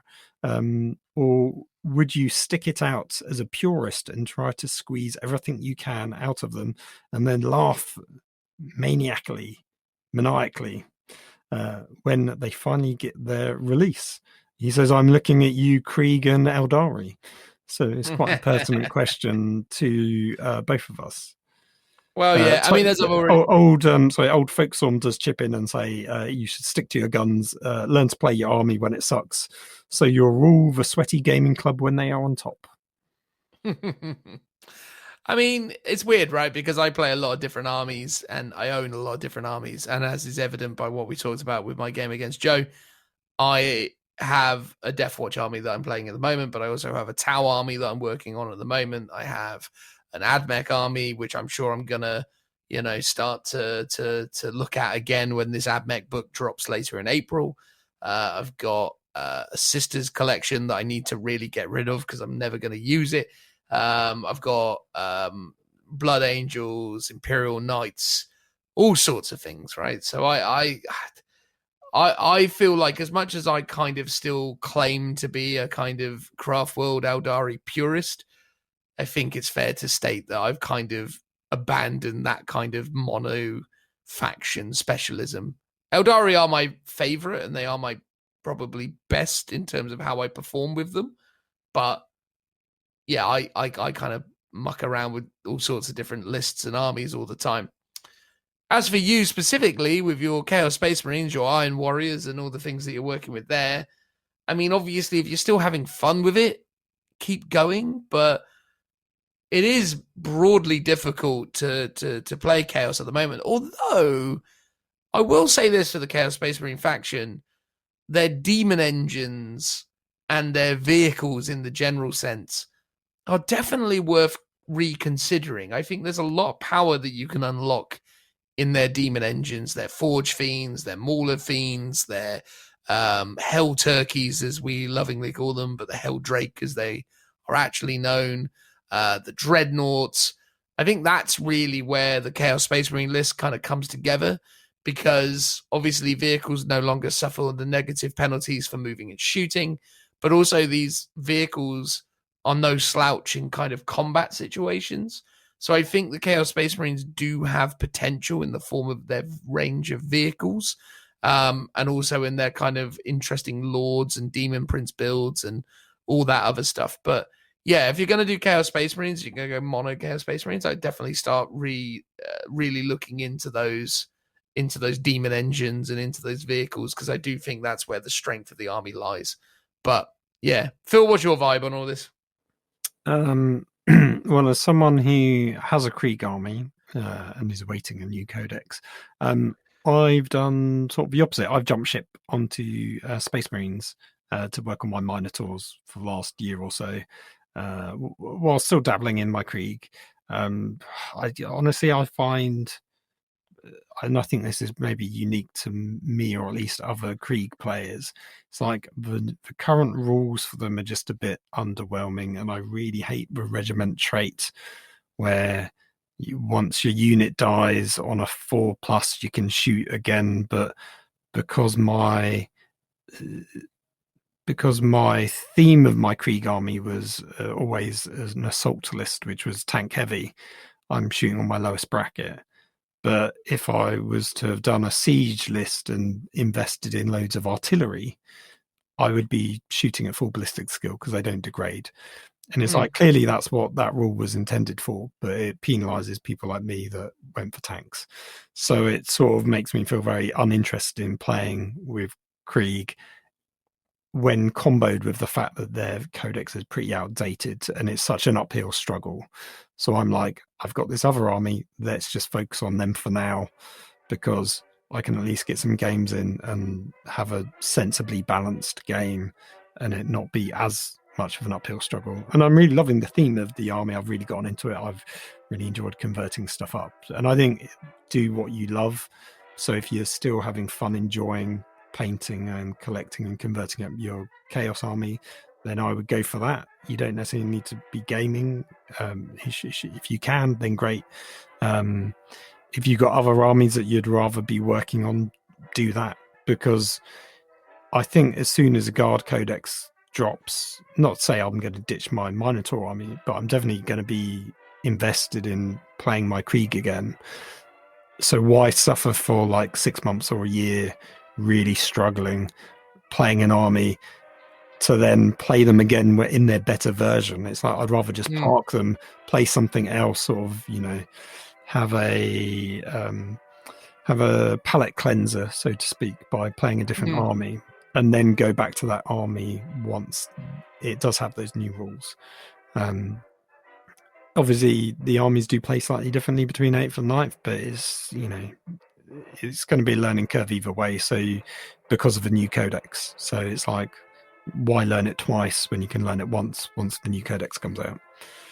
Yeah, I do absolutely agree, and I'm very much of that opinion that, if anyone was to ask me or, ask me for recommendations on what I would look to start at the moment, I would definitely recommend people look at any of the factions that already have a 9th edition codex as a starting point for armies. And that's very much why I did the Death Watch, because Death Watch are what they are now and will be for time to come. So it was a more sensible choice on that front. Do we have time for one more, Phil, or should we call it there? What do you reckon? No, that's it. We've had all the comments. Well, wonderful. Well, there you go, guys. Well, look, that is the end of episode 80. Thank you so much for all your support, for listening this far throughout the show. It's hugely appreciated. We hope that you enjoyed this wondrous romp through the wondrous world of Warhammer 40,000. I have been Dan. He has been Phil. I have. Or do you want to say I have been Phil? I'm sure I have. How did you want Phil. to do that? There you go. We didn't rehearse that. That was obviously terrible. We could try it again. I have been Dan. I have been Phil.